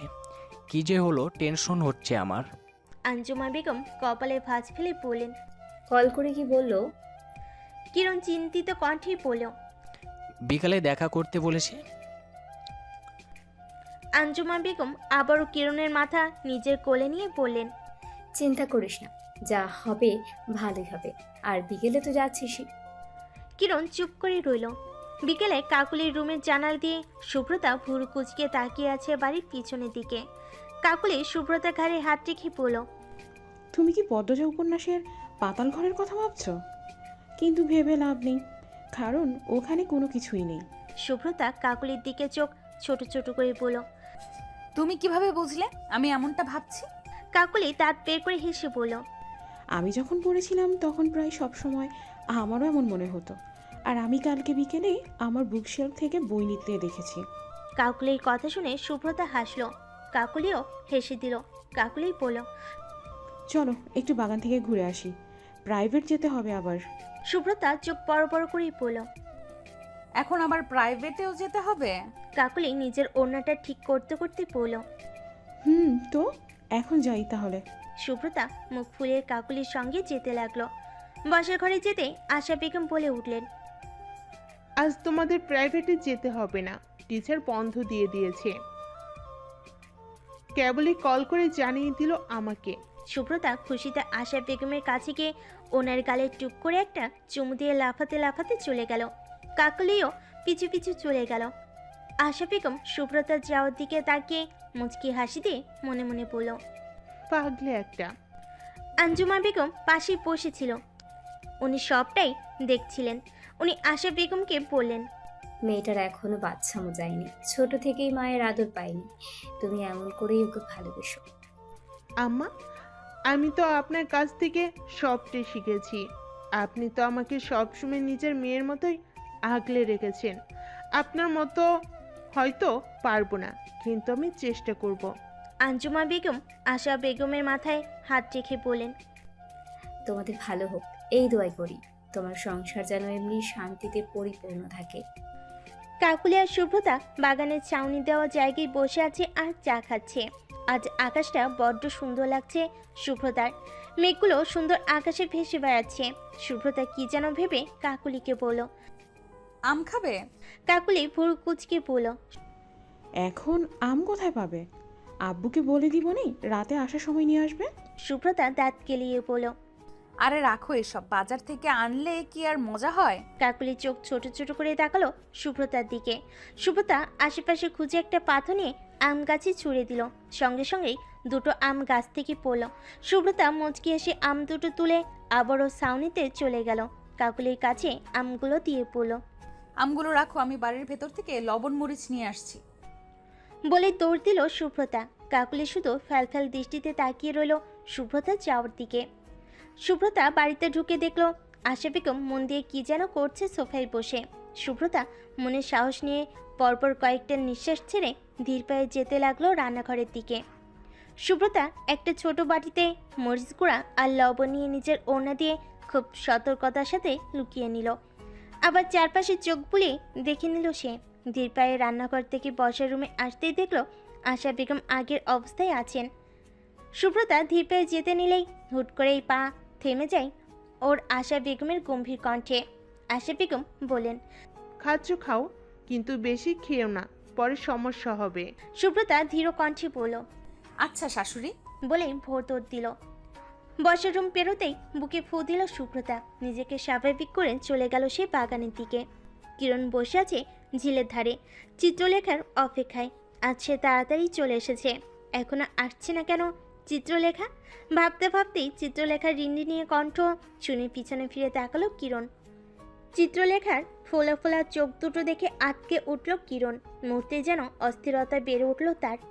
চিত্রলেখা নিজের সাদা রঙের ওড়না কপালে থাকা ঘাম মুছে ঝিলের পাশে থমকে থাকা কিরণের পাশে বসলো। কিরণ অস্থির চিত্রে বলে উঠল। কি হলো চিত্রলেখা, তোমাকে এত অস্বাভাবিক লাগছে কেন? চিত্রলেখা ঝিলের পরিষ্কার পানির দিকে তাকিয়ে পড়ল। তোমার কথা বলছিলাম আম্মুকে। কিরণ চিত্রলেখার দিকে তাকিয়ে পড়ল। উনি কি বললেন? চিত্রলেখা পরপর কয়েকটা দীর্ঘশ্বাস ফেলে জিভ দিয়ে ঠোঁট ভিজিয়ে পড়ল। আমার আম্মু ছোটবেলা থেকেই আমাকে আর আমার ভাইকে এক হাতে মানুষ করেছে। বাবা নামক স্বার্থপর মানুষটা আর আমার ভাই যখন খুব ছোট তখনই উনি আমাদের ছেড়ে অন্য নারীর প্রতি আসক্ত হয়ে ছেড়ে চলে যান আমাদের। আর আমার মা বাবা ভালোবেসে বিয়ে করায় আমাদের মায়ের দিকের পরিবার আমাদের খোঁজ অবধি নেয়নি। তখন থেকেই আমার মায়ের ভালোবাসার ওপর থেকে বিশ্বাস উঠে গেছে। কিরণ যেন আরও বেশি উত্তেজিত হয়ে ওঠে। হুট করে সে চিত্রলেখার ডান হাতটা নিজের দুই হাতের মধ্যে আবদ্ধ করে নিজের কপালে ছোঁয়ালো। চিত্রলেখা দীর্ঘশ্বাস ফেলল। চিত্রলেখার নিজেকে আজ খুব অসহায় লাগছে। এর আগে অনেক খারাপ পরিস্থিতি এসেছে, কোথাও এমন তো লাগেনি। আজ কেন কথাগুলো গলায় এসে দলা পাকিয়ে যাচ্ছে তার। কিরণকে কিভাবে বলছে সে? কিরণ জোরে জোরে নিঃশ্বাস নিচ্ছে। চিত্রলেখা কি বলবে তা কিছুটা আন্দাজ করতে পারছে সে, কিন্তু মনে প্রাণে সে চাইছে সেই আন্দাজ যেন ঠিক না হয়। সে তাহলে সহ্য করবে কিভাবে? শরীর থরথর করে কাঁপছে তার। চারপাশে পিনপতন নীরবতা। সেই নীরবতা কাটিয়ে চিত্রলেখা পড়ল। আম্মু মেনে নেবে না। হুট করে শক্ত করে ধরে থাকা চিত্রলেখার হাত ছেড়ে দিল। পাশে থাকা ঘাস খামচি ধরল সে। চিত্রলেখা চলো দৃষ্টিতে তাকিয়ে রইল কিরণের দিকে। কিরণের দৃষ্টি আবদ্ধ ছিল স্বচ্ছ পানির দিকে। চিত্রলেখা হাত ঘড়িতে তাকিয়ে পড়ল। 6টা বাজে কিরণ, আর দেখা হবে না। কিরণ চিৎকার করে বলল, চুপ, আর একটাও কথা আমি শুনতে চাইছি না। চলে যাও এখান থেকে। চিত্রলেখার চোখের কোণে জমে থাকা নোনা জল গড়িয়ে পড়ল গাল বেয়ে। কিরণের এই রূপ তার অচেনা। কিরণ কখনোই তার সঙ্গে উঁচু গলায় কথা বলেনি। ছেলেটা শান্তশিষ্ট। হুট করে রেগে যাওয়ায় চমকে উঠল চিত্রলেখা। চিত্রলেখা কিরণের হাত ধরতে নিবে, তার আগেই হনহনিয়ে চলে গেল কিরণ। চিত্রলেখা কানা ভেজা চোখে তাকিয়ে রইল কিরণের যাওয়ার দিকে। কিরণ উন্মাদের মতো বাইক চালাচ্ছে, তাকে পাগল পাগল দেখাচ্ছে। চোখের সামনে বারবার ভেসে উঠছে চিত্রলেখার কান্না ভেজা মুখ। সুব্রতা কাকুলির কাছ থেকে আম নিয়ে লবণ মরিচ দিয়ে খেতে লাগলো। কাকুলিও খাচ্ছে তার সঙ্গে। কাকুলির ফোন বেজে উঠতেই সুব্রতা কপাল কুঁচকে তাকালো সে। কাকুলি কল রিসিভ করতেই অপর পাশ থেকে কাব্য বলে উঠল, তোরা কোথায়, প্রাইভেটে গেছিস নাকি? গেলে ওখানেই থাক, আমি অফিস থেকে বের হয়েছি, তোদের নিতে আসছি। কাকুলি বলল, দা ভাই আজ তো প্রাইভেট ছিল না, আমরা বাসায় আছি। ও ফাঁকিবাজ তাহলে বেঁচে গেছে। সুব্রতা চিল্লিয়ে পড়ল, ওই মিয়াকে ফাঁকিবাজ? আপনি ফাঁকিবাজ? কাব্য তাড়াতাড়ি করে কল কেটে দিল। সে বুঝতে পারেনি যে সুব্রতা শুনতে পাবে তার কথা। হাসলো সে, আবার নিজেকেই নিজে প্রশ্ন করলো সে হাসলো কেন। কিন্তু অনেক ভেবেও যখন কুল কিনারা পেল না, তখন আর সেদিকে পাত্তা না দিয়ে গাড়ি চালাতে লাগলো। সুব্রতা আর কাকুলি ছাউনিতে বসেছিল, তখন সামনে দিয়ে গটগট পায়ে কিরণ চলে গেল। কাকুলি কয়েকবার ডাকলো, কিন্তু উত্তর দিল না কিরণ। কাকুলি অবাক হলো কিরণের আচরণে। হঠাৎ করে কি হলো তার ভাইয়ের? সুব্রতার কথায় ভাবনার ছেদ ঘটল। সুব্রতা বলে উঠল, ওনাকে এমন দেখাচ্ছিল কেন? কাকুলি চিন্তিত কণ্ঠে বলল, তাই তো বুঝতে পারছি না। কিরণকে এমনভাবে বাসায় ঢুকতে দেখে আঞ্জুমা বেগমের মুখ চুপসে গেল। তবে কি মেয়েটা ধোকা দিল? এগুলো ভাবনাই তার মাথায় ঘুরঘুর করছে। আঞ্জুমা বেগমের ভাবনায় ছেদ ঘটল ধাম করে দরজা লাগানোর শব্দে। কি হবে এখন, তাই উনি ভাবতে লাগলেন। কাব্যের বাসে আসতে আসতে সন্ধ্যা হয়ে গেল। কাব্য বাড়িতে ঢুকে কারোর শব্দ না পেয়ে কপাল কুচকে এগিয়ে গেল কাকুলির রুমের দিকে। আশা বেগম কাঠের স্কেল হাতে চশমা এঁটে বসে আছেন কাকুলি আর সুব্রতার সামনে। কাকুলি পড়ছে, কিন্তু সুব্রতা শুধু ঠোঁট উল্টাচ্ছে। কাব্য কি যেন মনে করে ফোনটা বের করে ফটফট কয়েকটা ছবি তুলে নিল সুব্রতার। ফোনটা পকেটে রেখে গলা পরিষ্কার করেই বলল, আম্মু। আশা বেগম ঘুরে তাকালো কাব্যের দিকে। সুব্রতাও তাকালো। আশা বেগম গম্ভীর কণ্ঠে সুব্রতাকে বলল, ওর দিকে তাকিয়ে লাভ নেই, আজ পড়া শেষ না করা পর্যন্ত তোমার ওঠা নেই। সুব্রতা মুখ ভেঙচি কাটল। আশা বেগম ছেলের দিকে তাকিয়ে বলল, যা রুমে গিয়ে ফ্রেশ হ। কাব্য সুব্রতাকে একটা চোখ টিপল। সুব্রতার কিছু বলতে নিবে, তার আগে কাব্য বাঁকা হেসে শেষ বাজাতে বাজাতে চলে গেল। আশা বেগম সুব্রতার দিকে তাকিয়ে বলেন, মনোযোগ দিয়ে পড়ো। সুব্রতা নাক মুখ কোচকে পড়তে লাগলো। কাব্য নিজের রুমে গিয়ে সুব্রতা আর কাকুলির জন্য আনা চকলেট বেডসাইড টেবিলে রাখলো। একটা টাওয়াল নিয়ে চলে গেল ওয়াশরুমে। ওয়াশরুম থেকে বের হতে বেডের উপর আঞ্জুমা বেগমকে চিন্তিত মুখে বসে থাকতে দেখে বুড়জগল কুচকে বলল, দাদিমা, কিছু কি হয়েছে? তোমাকে এমন দেখাচ্ছে কেন? আঞ্জুমা বেগম কিছু বলার আগেই ললিতা এসে কাব্যকে নাস্তা দিয়ে গেল। আঞ্জুমা বেগম বললেন, তুই আগে খেয়ে নে। কাব্য খানিকটা চিন্তিত হয়ে পড়ল। সমস্যা নেই দাদিমা, তুমি বলো কি হয়েছে। আঞ্জুমা বেগম বললেন। খেয়ে নাও। কাব্য বাধ্য হয়ে তাড়াতাড়ি নাস্তাটা করে নিল। নাস্তা শেষ করে বেডে এসে আঞ্জুমা বেগমের পাশে বসে শান্ত কণ্ঠে বলল, কি হয়েছে দাদিমা? আঞ্জুমা বেগম একটা দীর্ঘ নিঃশ্বাস ফেলে কিরণের সব ঘটনা বললেন, যা যা উনি জানতেন। কাব্য আঞ্জুমা বেগমের কথা শুনে চুপ হয়ে গেল। নীরবতা ভেঙে কাব্য আঞ্জুমা বেগমের হাত ধরে সান্ত্বনা দিয়ে নরম কণ্ঠে বলল, চিন্তা করো না দাদিমা, আমি দেখছি বিষয়টা। মেয়েটা বিকালে কি বলেছে তুমি জানো? নাও, ও তো এসেই রুমের দরজা বন্ধ করেছে, আর তো খোলেইনি। মুখ দেখে তো মনে হলো না স্বাভাবিক কিছু হয়েছে। আচ্ছা, আমি দেখছি, তুমি চিন্তা না করে রুমে যাও। আঞ্জুমা বেগম কিছুটা নিশ্চিন্ত চিত্তে কাব্যের রুম ত্যাগ করল। কাব্য ভাবনে পড়ল। তখনই সুব্রতা অলস ভঙ্গিতে বই খাতা নিয়ে রুমে প্রবেশ করল। কাব্যের ভাবনায় ছেদ ঘটল সুব্রতার কণ্ঠে। সুব্রতা চকলেটের দিকে তাকিয়ে পড়ল। চকলেটগুলো কার? কাব্য সুব্রতার দিকে তাকিয়ে পড়ল। সুব্রতা কপাল কুঁচকে বলল, কাকলির জন্য অফিস থেকে আসার সময় সব সময় নিয়ে আসি, আর এখন তো আরও একটা বাচ্চা আছে আমাদের বাসায়, তাই আজ তার জন্য নিয়ে এসেছি। আরেকটা ছোট বাচ্চা আবার কে? আপনার ছোট ভাই? কাব্য বেড থেকে উঠে এসে চকলেটগুলো নিয়ে সুব্রতার হাতে দিয়ে ওর মাথায় একটা গাঁটটা মেরে বলল, পাগলি মেয়ে, এটা তোমার জন্য আর কাকলির জন্য। যাও, ওকে দিয়ে এসো। সুব্রতা মুখ ভেঙচি কেটে চলে গেল কাকুলির রুমে। বকবক করতে করতে কাব্য ওর যাওয়ার দিকে তাকিয়ে মুচকি হাসলো। রাতে সবাই খাবার টেবিলে বসে আছে, কিরণ বাদে। কাব্য কিছুটা চিন্তিত হয়ে পিছনে তাকাতেই কিরণকে দেখতে পেল। কিরণের মুখ অসম্ভব গম্ভীর হয়ে আছে, চোখ মুখ লাল হয়ে আছে, চুলগুলো এলোমেলো হয়ে আছে। কাব্য দীর্ঘ নিঃশ্বাস ফেলে খাওয়া শুরু করলো। আঞ্জুমা বেগম কিছু বলছেন না, চুপচাপ বসে আছেন। কিরণ চেয়ার টেনে বসতেই আশা বেগম ভুল কুচকে বলল, কি হয়েছে তোর? বিকেলে বাইরে থেকে আসার পর থেকে তোকে এমন দেখাচ্ছি কেন? কিরণ খাওয়ার দিকে চোখ রেখে বলল, তেমন কিছু না, মাথা ব্যথা করছিল তাই একটু ঘুমিয়েছিলাম, হয়তো সেই জন্যই এমন দেখাচ্ছে। ঘুমালেই ঠিক হয়ে যাবে, চিন্তা করো না। আশা বেগমের মনটাও খুঁতখুত করতে লাগলো, কিন্তু তাও সে কথা বাড়ালো না। কিরণ চুপচাপ খাবার নাড়াচাড়া করে চলে গেল। আশা বেগমের সন্দেহ যেন আরও বেড়ে গেল। খাওয়া শেষ করে কাব্য কিরণের রুমে চলে গেল। কিরণ বসেছিল বেডের উপর। কাব্য কিরণের পাশে বসে পড়ল। মন খারাপ? কিরণ তাকালো কাব্যের দিকে। কাব্য হাসলো। কাব্য নরম কণ্ঠে বলল, কি হয়েছে বিকালে? কিরণ খানিকটা অবাক হলো। কাব্য আবারও হাসলো। কিরণের হাতে হাত রেখে বলল, আমি তোর বড় ভাই, আর চেহারার যে অবস্থা করে রেখেছিস, সব যে তখন খাবার টেবিলে মিথ্যা বলেছিস বোঝাই যাচ্ছে। অভিনয়টাও ঠিক মতো করতে পারিস না। হুট করে কিরণ কাব্যকে শক্ত করে আঁকড়ে ধরল। ছেলেটা রীতিমতো ফোঁপাতে লাগলো। কাব্য কিরণের মাথায় হাত রেখে বলল, আমি চিত্রলেখার সঙ্গে তোকে বিয়ে দিয়েই ছাড়বো। আর আমার এত হ্যান্ডসাম ভাই, তাকে কেন কোনো মেয়ে রিজেক্ট করবে? No, never. আমি তা কিছুতেই হতে দিব না। কিরণ কাব্যকে ছেড়ে বেডে উঠে বসে বলল, ও আমাকে রিজেক্ট করেনি দা ভাই, ও আমাকে ভালোবাসে। কাব্য কপাল কুঁচকে বলল। তাহলে সমস্যা কি? কিরণ একটা দীর্ঘশ্বাস ফেলে সব খুলে বলল। কাব্য সব শুনে খানিকটা সময় চুপ থেকে বলল, ও এই ব্যাপার? তাতেই তুই দেবদাস হয়ে বসে আছিস? তারে বেড়া, এখন শুরু তোর শাশুড়িকে মানানো, তারপর বাসার সবাইকে। চিল ব্রো, এত সিরিয়াসলি নিস না, আমি দেখছি সব।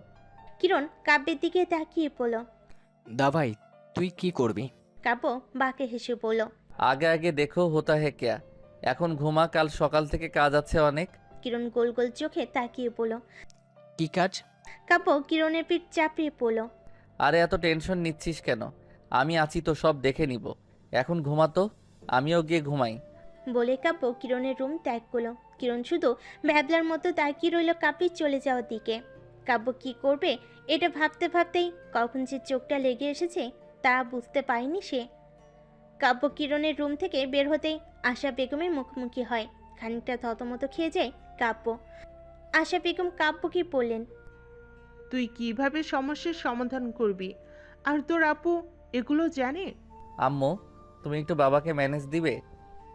আশা বেগম কপাল কুঁচকে বললেন। চিনি না জানি না, এমন করে কেমনে কি? কাব্য আশা বেগমের হাত ধরে বলল, আমি খোঁজ খবর নিচ্ছি। মেয়েটা যদি ভালো হয় তাহলে তো তোমার সমস্যা নেই, তাই না?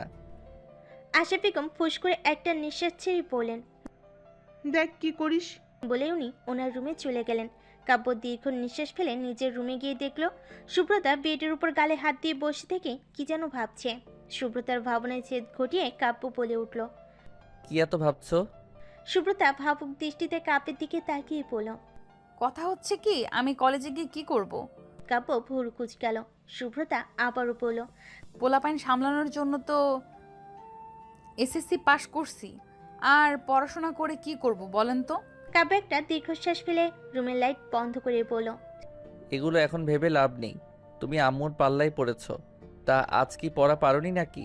সুব্রতা ঠোঁট উল্টিয়ে বলল। জানেন না, পড়া না পারলে শাশুড়ি কান ধরিয়ে দাঁড় করিয়ে রাখে। কি এক মহাবিপদ বলেন তো। কাব্য চোখ থেকে চিকন ফ্রেমের চশমাটা বেড সাইড টেবিলে রেখে বলল। এখন ঘুমাও। তাছাড়া আবার সকালে উঠতে না পারলে আম্মু খেপে যাবে। সুব্রতা কাব্যের দিকে তাকিয়ে বসে বলল। কাল তো শুক্রবার, কালকেও ছুটি নাই। কাব্য বালিশে মাথা রেখে বলল। কাল আম্মু সকালে ব্যাচ পড়ায়, তো সাথে তোমাদেরও বসাবে। সুব্রতা কপাল চাপড়াতে লাগলো। কাব্য হাসলো আর বলল। এখন ঘুমাও, রাত হচ্ছে অনেক, পরে ঘুম না হলে খারাপ লাগবে। সুব্রতা ধপ করে অপর পাশে শুয়ে পড়ল। কাকুলি দরজায় টোকা দিতেই ধরফড়িয়ে উঠল সুব্রতা। কাকুলি সুব্রতাকে আসতে বলে চলে গেল। পাশে তাকিয়ে দেখলো কাব্য খালি গায়ে শুয়ে আছে। দেখে চোখ কপালে উঠল সুব্রতার। এই ছেলে তো রাতে টি শার্ট পরে শুয়েছিল। সুব্রতার মাথায় হুট করে শয়তান নাড়া দিল। সে একটা শয়তানি হাসি দিয়ে পাশের গ্লাসটা তুলে নিয়ে পানি ছিটাতে লাগলো কাব্যের গায়ে। কাব্য হুড়মুড়িয়ে উঠল। কি হয়েছে ব্যাপারটা বুঝতে বেগ পেতে হলো তার। বুঝতে পেরে সুব্রতার দিকে তাকাতেই সুব্রতা ভোট দিল ওয়াশরুমের দিকে।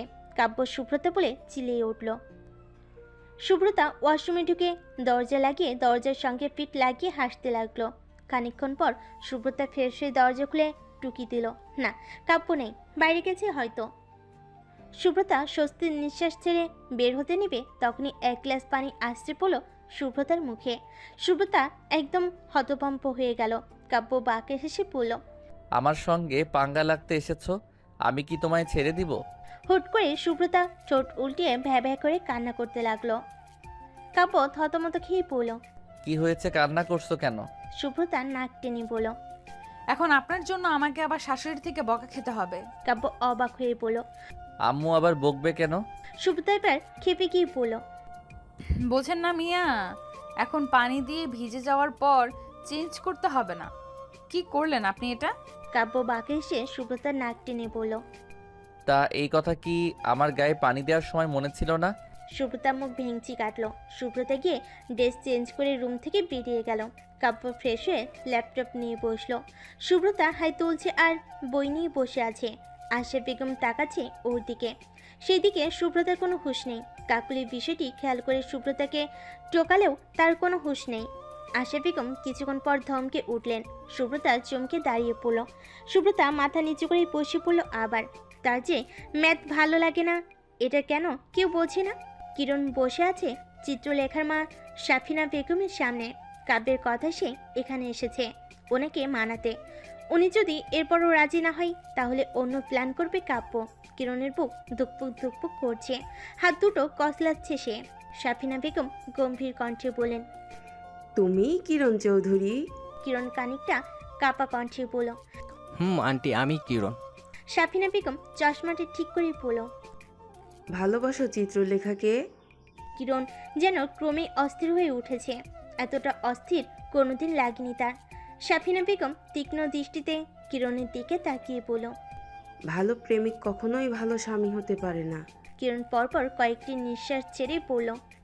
আমি বলবো না যে চিত্রলেখাকে ছাড়া আমি বাঁচব না, কারণ এটা কখনোই সত্যি না। তবে ওকে ছাড়া আমার আত্মা মরে যাবে। ও আমার হৃদয় কম্পন, যাকে ছাড়া আমি একটু সময়ও চলবো না। সাফিনা বেগম গম্ভীর কণ্ঠে বলেন। আবেগ দিয়ে জীবন চলে না কিরণ। কিরণ জিভ দিয়ে ঠোঁট ভিজিয়ে বলল, আন্টি আমি জানি আপনি যদি মনে করেন আমার বাবা অনেক বড় বিজনেসম্যান আছে বলেই আমি যা ইচ্ছা তাই করতে পারি, তাহলে আপনি ভুল ভাবছেন। আমি আর আমার বাবার পয়সায় বসে খাবো না।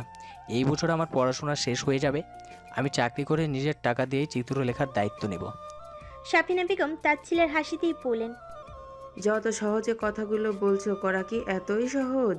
কিরণ সামনে থাকা পানির গ্লাস থেকে পানি খেয়ে বলল, আমি জানি বাস্তবতা এতটাই সহজ না, কিন্তু চিত্রলেখার জন্য আমাকে করতেই হবে। তোমার থেকে আমি ভালো ছেলে পাবো চিত্রলেখার জন্য, সেখানে আমি কোন দিক দিয়ে তোমাকে বেছে নিব? কিরণের কথাগুলো আটকে আসছে। নিজেকে যত সম্ভব স্বাভাবিক রেখে কিরণ বলল, ভালো ছেলে হয় চিত্রলেখার জন্য আপনি অনেক পাবেন, কিন্তু আমার মতো ভালো ওকে কেউ রাখতে পারবে না। আর কথা হচ্ছে, আমি যদি এতটাই খারাপ হতাম তাহলে আপনার পারমিশন নিতে আসতাম না, চিত্রলেখাকে পালিয়ে নিয়ে গিয়ে বিয়ে করতে পারতাম। আপনি কিছুই করতে পারতেন না, কিন্তু আমি তা করব না, কারণ আপনি আপনার মেয়েকে খুব কষ্ট করে অনেক বড় করে তুলেছেন। আপনার অনুমতি ছাড়া আমরা ভালো থাকবো না। সাফিনা বেগম একটা দীর্ঘশ্বাস ফেলে বললেন। তোমার পরিবারের সবাই জানে চিত্রলেখার কথা? কিরণ হাতের রুমাল দিয়ে কপালে জমে থাকা সূক্ষ্ম ঘামের বিন্দুগুলো আলতো হাতে মুছতে মুছতে বলল, এখনও সবাই জানে না, তবে আমার ফ্যামিলি আমাকে বিশ্বাস করে। ওনারা জানে আমি ভুল কাউকে ভালোবাসবো না। সাফিনা বেগম সোফা থেকে উঠতে উঠতে বললেন, তোমার বাবার নাম্বার দিও, ওনার সঙ্গে আমার কথা আছে। কিরণ ভুরু কুচকে বলল, বাবার সঙ্গে কি কথা বলবেন? আপনি কি রাজি চিত্রলেখাকে আমার হাতে তুলে দিতে? সাফিনা বেগম পিছনে ঘুরে কিরণের দিকে তাকিয়ে বললেন, আমি তো একবারও রাজি হওয়ার কথা বলিনি, যা বলছি তাই করো। কিরণের মুখ চুপসে গেল। আনিসুল চৌধুরীর নাম্বার দিয়ে টলমলে চোখে বেরিয়ে এলো চিত্রলেখার বাসা থেকে কিরণ। বাইরে গাড়িতে বসে অপেক্ষা করছিল কাব্য, ফোনে গেমস খেলছিল আর কিরণের অপেক্ষায় বসেছিল। কিরণ গেটের বাইরে আসতেই একটা মেয়ে আশ্রয় পড়ল কিরণের বুকে। কাব্য চোখ ছোট ছোট করে তাকালো সেই দিকে। গাড়িতে বসে মেয়েটাকে দেখতে পেল না সে, তবে তার বুঝতে বাকি রইল না এটাই চিত্রলেখা। চিত্রলেখা আষ্টে পিষ্টে জড়িয়ে ধরল কিরণকে, যেন ছেড়ে দিলেই কিরণ হারিয়ে যাবে চিরজীবনের জন্য। পালে সে কিরণের বুকের ভিতর ঢুকে যেত। কিরণ বস্তু নেয় দাঁড়িয়ে আছে। চিত্রলেখা ফুপিয়ে ফুপিয়ে কান্না করতে করতে বলল, তুমি এমন করছো কেন কিরণ? কাল রাতে আমি তোমাকে কতবার কল করেছি তুমি জানো? ও আমার সব কথা না শুনেই তুমি বিকেলে চলে গেলে। তুমি কি একবারও আমার কথা ভাবলে না আমার কি অবস্থা হয়েছিল? কিরণ চুপচাপ আগের মতো দাঁড়িয়ে রইল। খানিকক্ষণ পর কাব্যের গলা শুনে চিত্রলেখা কিরণকে ছেড়ে ওর পাশে দাঁড়ালো। কিরণ অসহায় দৃষ্টিতে তাকালো কাব্যের দিকে। কিরণ কিছু বলতে নেবে তার আগে কাব্য ওকে থামিয়ে দিয়ে বলল, এখন চলো এখান থেকে, কফি খেতে খেতে কথা হবে, চলো। কিরণ তাকালো চিত্রলেখার দিকে। চোখ মুখ মেয়েটার লাল হয়ে ফুলে আছে, চুলগুলো এলোমেলো হয়ে লেপ্টে আছে কপালের সাথে। কাব্য বলল, আরে চলো, দুইজনকেই তো যেতে বলছি। কাব্য ওদের নিয়ে গাড়িতে তুলে গাড়ি চালাতে লাগলো। উপর থেকে সবকিছু তীক্ষ্ণ চোখে দেখলেন সাফিনা বেগম। চিত্রলেখা তার কথা শুনল না। সে তো চিত্রলেখাকে না করেছিল কিরণের সঙ্গে না মিশতে। তারপর চিত্রলেখা সাফিনা বেগম চলে গেলেন বারান্দা ছেড়ে। সুব্রতা রুম গোছাচ্ছিল, কাপড়ের কাপড়গুলো গোছাচ্ছিল সে। কাব্যের কাপড়ের ভাঁজ থেকে হুট করে একটা ছবি মেঝেতে পড়ে যায়। সুব্রতা ভুরু কুচকে ছবিটা তুলতেই দেখতে পেল একটা মেয়ের ছবি। ফর্সা মেয়েটির চোখগুলো টানা টানা, ঠোঁটের নিচে ছোট্ট একটা তিল, গালে টোলও দেখা যাচ্ছে। এক কথায় অসম্ভব সুন্দরী মেয়ের ছবি এটা। হুট করেই মন খারাপ হয়ে গেল সুব্রতার। মেয়েটাকে এটাই ঘুরপাক খেতে থাকলো সুব্রতার মনে।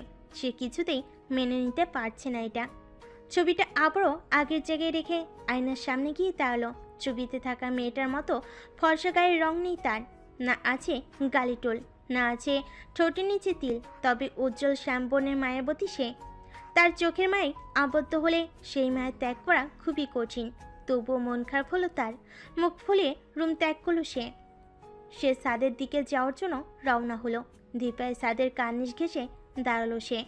কালো রেশমি চুলগুলো বিকেলে মৃদু বাতাসে উঠতে লাগলো। বিকেলের বিষণ্ণতা যেন সুব্রতার মন খারাপ আরও এক ধাপ বাড়িয়ে দিল। কিছুদিনের মধ্যেই বড় আপন আপন লেগেছে তার কাব্যকে। কাব্যের কাছে অন্য মেয়ের ছবি যত্নে তোলা। ভাবতেই খারাপ লাগছে তার। মেয়েটাকে আজ বড় একা লাগছে তার। মন খারাপগুলো যেন একসঙ্গে গলা পাকিয়ে যুদ্ধ করছে। কাঁধে কারোর আলতো হাতের স্পর্শে আটকে ওঠে সুব্রতা। নিজেকে স্বাভাবিক করে পাশে তাকাতে দেখলো আঞ্জুমা বেগম দাঁড়িয়ে আছেন। সুব্রতা নিজের ঠোঁটে হাসি এনে বলল, দাদিমা, তুমি আবার কষ্ট করে আসতে গেলে কেন? আমাকে ডাকতে, আমি চলে যেতাম। আঞ্জুমা বেগম মুচকি হেসে বলেন। মন খারাপ? হুট করে সুব্রতার মুখ চুপসে গেল। আঞ্জুমা বেগম আবার মুচকি হাসেন। আঞ্জুমা বেগম বলেন, বুঝি রে বুঝি, কাব্যর সঙ্গে কিছু হয়েছে তাই না? সুব্রতা তাকালো আঞ্জুমা বেগমের দিকে। আঞ্জুমা বেগম আবারও বলেন, ভাবিস না তো, সব ঠিক হয়ে যাবে। তোদের একসঙ্গে করেছেন আল্লাহ, উনি সব ঠিক করে দেবেন, বুঝলি? কাব্য, কিরণ আর চিত্রলেখা বসে আছে একটা রেস্টুরেন্টে। কিরণ আর সাফিনা বেগমের কথাগুলো শুনে কিছুটা ভাবনায় পড়ল কাব্য। কাব্য ভাবুক কণ্ঠে বলল, ওনার মুখের ভাব দেখে কি বুঝলি? কিরণ বলল। ওনার মনের ভাব ওপর থেকে বোঝা সম্ভব না। কাব্য ভেবে বলল, টেনশন নিস না, কাল রাতে আম্মুর সঙ্গে কথা হয়েছে। আম্মু বাবাকে সব বোঝাবে। আর দেখি উনি বাবাকে কি বলেন। আমাকে চেষ্টা করতে হবে, ভেঙে পড়লে চলবে না একদম। কাব্য চিত্রলেখাকে উদ্দেশ্য করে বলল। তোমার মা কি জিনিস বলো তো? আমার ভাইটারে ঘোরাচ্ছে খালি। চিত্রলেখা মাথা নিচু করে মিনমিনিয়ে কণ্ঠে বলল, আসলে উনি নিজেও তো খুব বাজেভাবে ঠকেছে, তো তাই আমাকে নিয়ে ভয় পাই। বাবা নামক মানুষটা তো, কিরণও যদি আমাকে অর্ধেক রাস্তা ছেড়ে চলে যায়, এই ভয় করেন। কাব্য চশমাটা খুলে টেবিলে রেখে মুখে 2 হাত রেখে কিছু সময় বসে রইল। আবারও চশমা তুলে চোখে দিয়ে বলল, আচ্ছা দেখা যাক কি হয়। উনি তো বাবার সঙ্গে কথা বলতে চেয়েছেন, আমি দেখছি বাবাকে বলে। আর তোমরা থাকো, আমি যাই। কিরণ এতক্ষণ মাথা নিচু করেছিল, এবার সে মাথা তুলে বলল। কিন্তু দা ভাই, কিরণের কথা থামিয়ে দিয়ে কাব্য বলল, এখন কোনো কিন্তু না, দুইজন একটু কথাবার্তা বলো, আমি যাই। বলেই কাব্য চলে গেল সেখান থেকে। কাব্য চলে যেতে চিত্রলেখা কিরণের হাতে হাত রাখলো। কিরণ তাকলো চিত্রলেখার চোখের দিকে। চিত্রলেখা নরম কণ্ঠে বলল, ছেড়ে যেও না তো আমায়। আমার পাশে থেকে গিয়ে প্রমাণ করে দিতে পারবে না যে সবাই এক না? কিরণ অপর হাত দিয়ে চিত্রলেখার হাত শক্ত করে ধরে বলল, মৃত্যু ছাড়া তোমার থেকে কেউ আমাকে আলাদা করতে পারবে না। আমি তোমার পাগল প্রেমিক চিত্রলেখা, যার একটু সুখ চাই তোমার মাঝে। তোমার সঙ্গে থাকতে চাই সব সময়। চিত্রলেখা কিরণের কাঁধে মাথা রেখে চোখ বন্ধ করে রইল। শুভ্রতা আঞ্জুমা বেগমের সঙ্গে অনেকটা সময় গল্প করলো। মনটা একটু ভালো হলো ওর। কাকুলি ছাদে এসে অনেক আগে ওদের আড্ডায় যোগ দিয়েছিল। সন্ধ্যা লেগে আসতেই ওরা 3 জন মিলে ছাদ থেকে নেমে গেল। শুভ্রতা মাগরিবের নামাজ পড়ে বারান্দায় গিয়ে দাঁড়ালো। ব্যস্ততম রাস্তাটা বিরক্ত লাগছে শুভ্রতার। শুভ্রতা দোলনায় বসে চোখ বুজে রইল। হুট করে কাঁধে কারোর হাত পড়তেই চোখ খুলো শুভ্রতা। সামনে কাব্যকে দেখে চুপ করে রইল শুভ্রতা। কাব্য কপাল কুঁচকে বলল, কি হলো তোমার আবার? শুভ্রতা ধীর কণ্ঠে বলল, কিছু না। কি হবে আমার আবার? কাব্য ধপ করে দোলনায় শুভ্রতার পাশ ঘেঁষে বসে পড়ল। শুভ্রতা খানিকটা দূরে সরে বসল। কাব্য সেই দিকে পাত্তা না দিয়ে চিন্তিত কণ্ঠে বলল, জানো তো, তুমি ঠিকই ধরেছিলে, কিরণ ছ্যাঁকা খাওয়া ফিলিংস নিয়ে গান গাচ্ছিল। শুভ্রতা কিছু বলল না, চুপ করে রইল। কাব্য আবারও বলল, তবে ঠিক তা নয়, আমি তো ওদের মিলিয়েই ছাড়বো। শুভ্রতা এখনো চুপ করে মাথা নিচু করে মেঝের দিকে তাকিয়ে আছে। কাব্য এবার ভুরু কুচকে তাকালো শুভ্রতার দিকে। কাব্য শুভ্রতার 2 কাঁধে হাত রেখে কাব্যের মুখোমুখি করে বসালো। 2 হাতে শুভ্রতার মুখটা আবদ্ধ করে বলল, কি হয়েছে বলো? মনে মনে মন গলা খেয়ে থাকলে আমি কি করে বুঝবো বলো তো? শুভ্রতা এখনো চুপ করে আছে। এতে কাব্যের কপাল আরো কুচকে এলো। কেমন হয়েছে যে শুভ্রতা এমন করছে? কাব্য আবারও বলে উঠল। শরীর খারাপ লাগছে? তাও কোনো প্রত্যুত্তর নেই শুভ্রতার। কাব্য বলল, তোমার বাবার কথা মনে পড়ছে। শুভ্রতা এখনো চুপ করে আছে। কাব্য এবার উঠে যেতে যেতে বলল, আচ্ছা, আমি কাকলিকে ডেকে দিচ্ছি, ওর সঙ্গে কথা বলো, ভালো লাগবে। আপনি বাধ্য হয়ে আমার সঙ্গে আছেন, তাই না?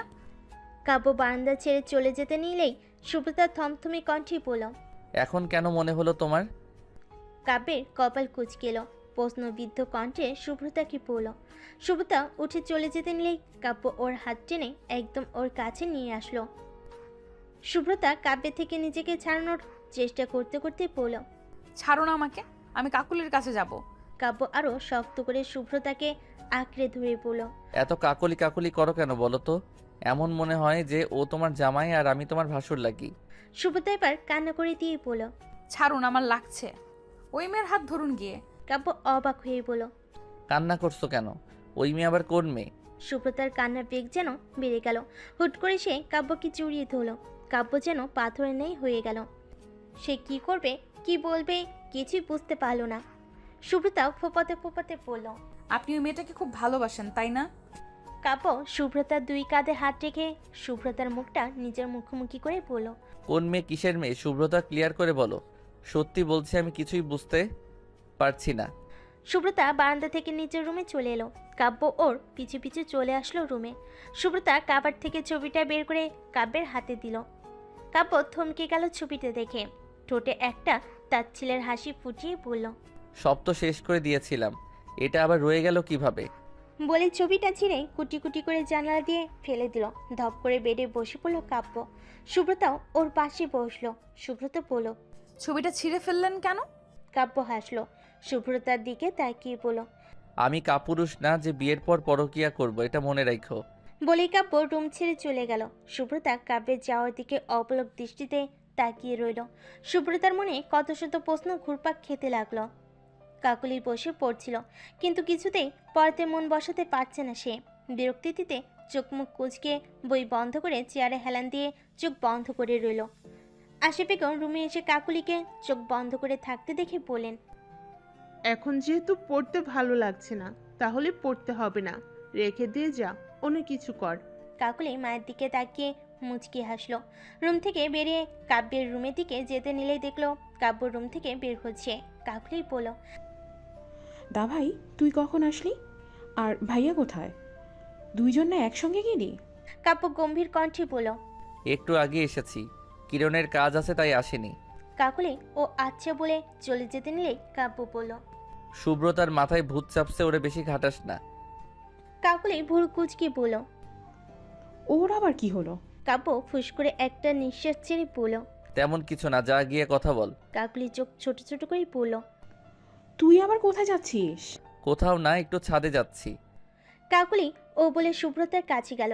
শুভ্রতা বেডে বসে গালে হাত দিয়ে বসেছিল। কাকুলি হাউ করে উঠতেই চমকে ওঠে শুভ্রতা। শুভ্রতা বুকে ফু দিয়ে রাগী চোখে কাকুলির দিকে তাকাতেই কাকুলি হেসে দিল। রেস্টুরেন্ট থেকে বের হয়ে কিরণ আর চিত্রলেখা গিয়ে বসলো সেই ঝিলের ধারে। ঝিলের স্বচ্ছ পানিতে পা ভিজিয়ে হাতে হাত রেখে বসে রইল দুইজন। খানিকক্ষণ অতিবাহিত হওয়ার পর কিরণ বলল। চলো এবার তোমাকে রেখে আসি। চিত্রলেখা কিরণের দিকে তাকিয়ে বলল। সময়টা যদি এখানেই থমকে যেত, সারা জীবন যদি পারতাম তোমার হাতে হাত রেখে অতিবাহিত করতে, তাহলে হয়তো আমার চেয়ে বেশি কেউ খুশি হতো না। কিরণ শক্ত করে চিত্রলেখাকে জড়িয়ে ধরল আর বলল। এখন যেতে হবে, না হয় তোমার হিটলার মা আবার খেপে যাবে। চিত্রলেখা রাগী চোখ নিয়ে কিরণের দিকে তাকালো। কিরণ বলল। আচ্ছা বাবা, ভুল হয়েছে আমার, আমি আর কিছু বলবো না ওনাকে নিয়ে। হয়েছে, এবার চলো। চিত্রলেখা হেসে দিয়ে বলল। বাইক তো নিয়ে এসেছো। কিরণ ভাবলেশীনভাবে বলল।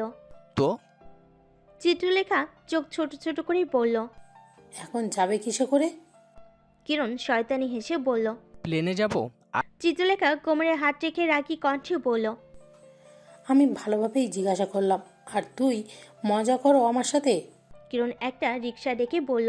আজ নয় একসঙ্গে রিস্কায় উঠে কিছু সময় কাটাই। চিত্রলেখা রিক্সায় উঠে বসলো। কিরণও উঠে পড়ল। রিক্সায় হুড খোলায় রাখলো কিরণ। মৃদু বাতাসে চিত্রলেখার অবাধ্য চুলগুলো উঠছে। সাদা রঙের জামাটা চিত্রলেখাকে যেন আরও বেশি আকর্ষণীয় করে তুলেছে।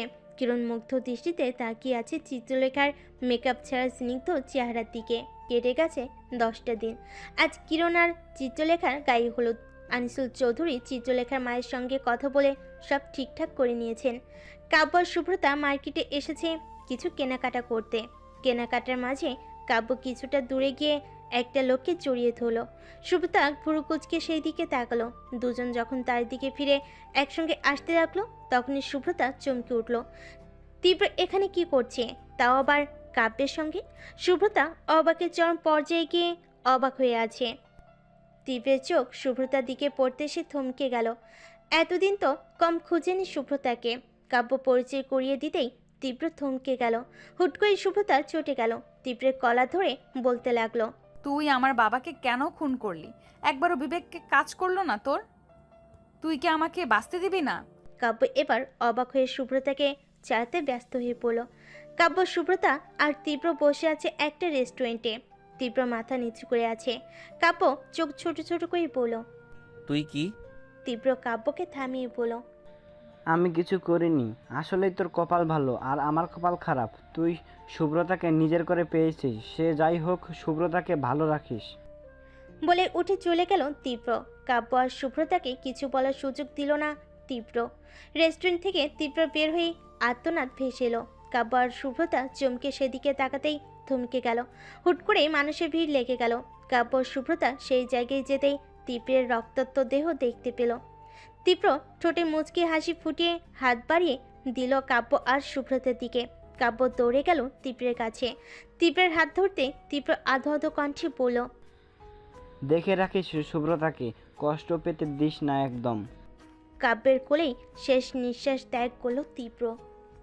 কেটে গেছে 3টা বছর। সুব্রতা, কাব্য, কিরণ আর চিত্রলেখা ঘুরতে এসেছে। ওরা বসে আছে সমুদ্রের ধারে।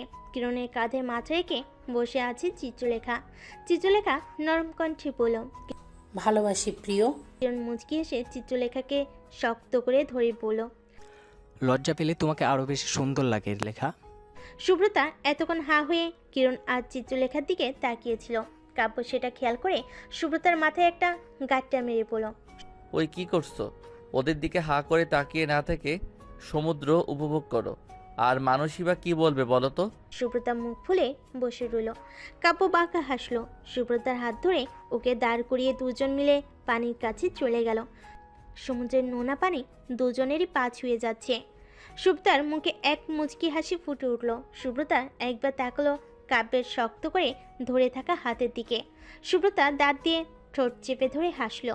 কাব্য নিচু হয়ে সুব্রতার কানে কানে বলল, এরকম করে হাসতে নেই পিচ্ছি, মনে লাগে যে। কাব্যের কথাই চোখ বড় বড় হয়ে গেল সুব্রতার। সুব্রতার এমন করে তাকানো দেখে হো হো করে হেসে দিল কাব্য। কাব্যের হাসিতে মুখ ভেঙচি কাটল সুব্রতা।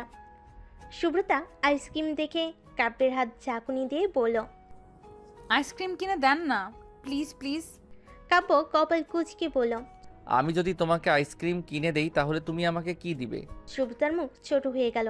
সুব্রতা কাচুমাচু কণ্ঠে বলল, আমি আবার কি দিব আপনাকে?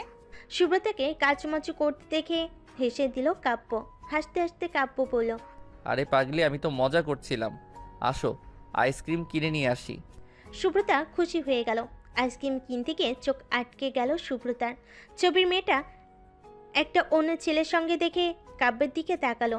কাব্য আইসক্রিম কিনছে। সুব্রতা জানে এখন মেয়েটাকে দেখলে কাব্য আবার অস্বাভাবিক হয়ে পড়বে।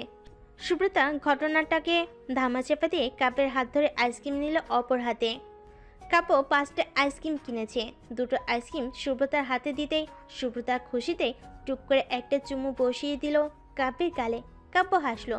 সুব্রতা ঘটনা বুঝতে পেরে লজ্জা মেশানো হাসি হাসলো। সুব্রতা গালে হাত দিয়ে বসে আছে হোটেলের রুমের বেডে। সন্ধ্যার পর আর খবর নেই কাব্যের। কিরণ আর চিত্রলেখার সঙ্গে ছিল এতক্ষণ সে, কিন্তু তার ভালো লাগছিল না বলে রুমে চলে এসেছে। হুট করেই বৃষ্টি পড়তে শুরু করলো। সুব্রতার কপালে চিন্তার চাপ পড়লো। সুব্রতা গিয়ে দাঁড়ালো বারান্দায়। বৃষ্টি হলে তার মন কেন যেন খারাপ হয়ে যায়। কাব্য চাবিতে রুমে দরজা খুলতেই সুব্রতাকে দেখতে পেল না। দরজা লাগিয়ে সে এগিয়ে গেল বারান্দার দিকে। সুব্রতাকে ডাকতে সুব্রতার পিছু ফিরে তাকালো। কাব্যের চোখ আটকে গেল সুব্রতার দিকে। শুভ্র রঙের শাড়িতে এক মোহনীয় নারী লাগছে সুব্রতাকে। লম্বা চুলগুলো বাতাসে তালে তালে নাচছে। সামনে অবাধ্য চুলগুলো কপালে সে বাড়ি খাচ্ছে। কাজল রাঙ্গানো চোখ যেন আরও এক ধাপ সৌন্দর্য বাড়িয়ে দিয়েছে। কাব্য মুগ্ধ দৃষ্টিতে তার মায়াবতীর দিকে তাকিয়ে আছে। সুব্রতার কাব্যের এমন করে তাকানো দেখে লজ্জা পেল। কাব্য ধীর পায়ে সুব্রতার কাছে এসে হাতে থাকা গোলাপ ফুলটা ওর কানে গুঁজে দিল। পকেটে থাকা বেলি ফুলের মালাটা ওর হাতে পরিয়ে দিল। মুগ্ধ কণ্ঠে বলল, এখন একদম পারফেক্ট লাগছে। সুব্রতা মুচকি হাসলো। কাব্য ভুরু নাচিয়ে বলল। নাফিসাকে যে দেখলে আমাকে কিছু বললে না কেন? সুব্রতা কপাল কুচকে বলল। নাফিসাকে? কাব্য দীর্ঘ নিঃশ্বাস ফেলে বলল। ছবির মেয়েটা। সে যাই হোক, নাফিসা আমার প্রথম প্রেম ছিল, কিন্তু নাফিসার ভালোবাসা ছিল আমার ছোটবেলার বন্ধু তুর্যকে। আমরা 3 জন একসঙ্গে ভার্সিটিতে পড়েছি। 2 জনই আমার খুব কাছের মানুষ ছিল। আমার ভালোবাসা ছিল একতরফা, আর ওরা 2 জন 2 জনকে ভালোবাসতো। তাই আমি ওদের জীবন থেকে সরে এসেছি। সুব্রতা ভুরু কুচকে বলল। হঠাৎ আমাকে এগুলো বলছেন যে? কাব্য মুচকি হেসে বলল। তুমি আমার বর্তমান ও ভবিষ্যৎ, তোমাকে তো বলতেই হতো আমার অতীত। সুব্রতা হাসলো। কাব্য শুভ্রতার দিকে তাকালো, শুভ্রতাও তাকালো। আজ কাব্যকে অন্যরকম লাগছে। আজ ওর চোখে চিকন ফ্রেমের চশমাটা নেই, তাও খারাপ লাগছে না। ফর্সা মুখে কালো কুচকুচে চাপ দাড়িতে বেশ ভালো লাগছে। কাব্য শুভ্রতার কোমরে হাত দিয়ে নিজের কাছে নিয়ে এসে ওর কপালে একটা চুমু দিয়ে কপালের সঙ্গে কপাল ঠিকই বলল। এই বৃষ্টি ক্লান্ত শহরকে সাক্ষী রেখে বলছি, বৃষ্টির সময় তোমার মন ভালো করার দায়িত্ব আমি নিলাম। সুব্রতা মুচকি হাসলো। হুট করে কাব্য সুব্রতার হাত ধরে দৌড় দিতে লাগলো। সুব্রতা অবাক হয়ে বলল। কোথায় যাচ্ছেন? বৃষ্টি ক্লান্ত শহরে নিজের ক্লান্তি দূর করতে যাচ্ছি। হোটেলের বাগানে এসে বৃষ্টিতে ভিজতে লাগলো কাব্য আর সুব্রতা। কাব্য দুহাত ছড়িয়ে চিল্লিয়ে বলল। ভালোবাসি শুভ্রতা। সুব্রতা কাব্যকে শক্ত করে জড়িয়ে ধরে বলল। আমিও আপনাকে ভালোবাসি। পরিশেষে ভালো থাকুক ভালোবাসা।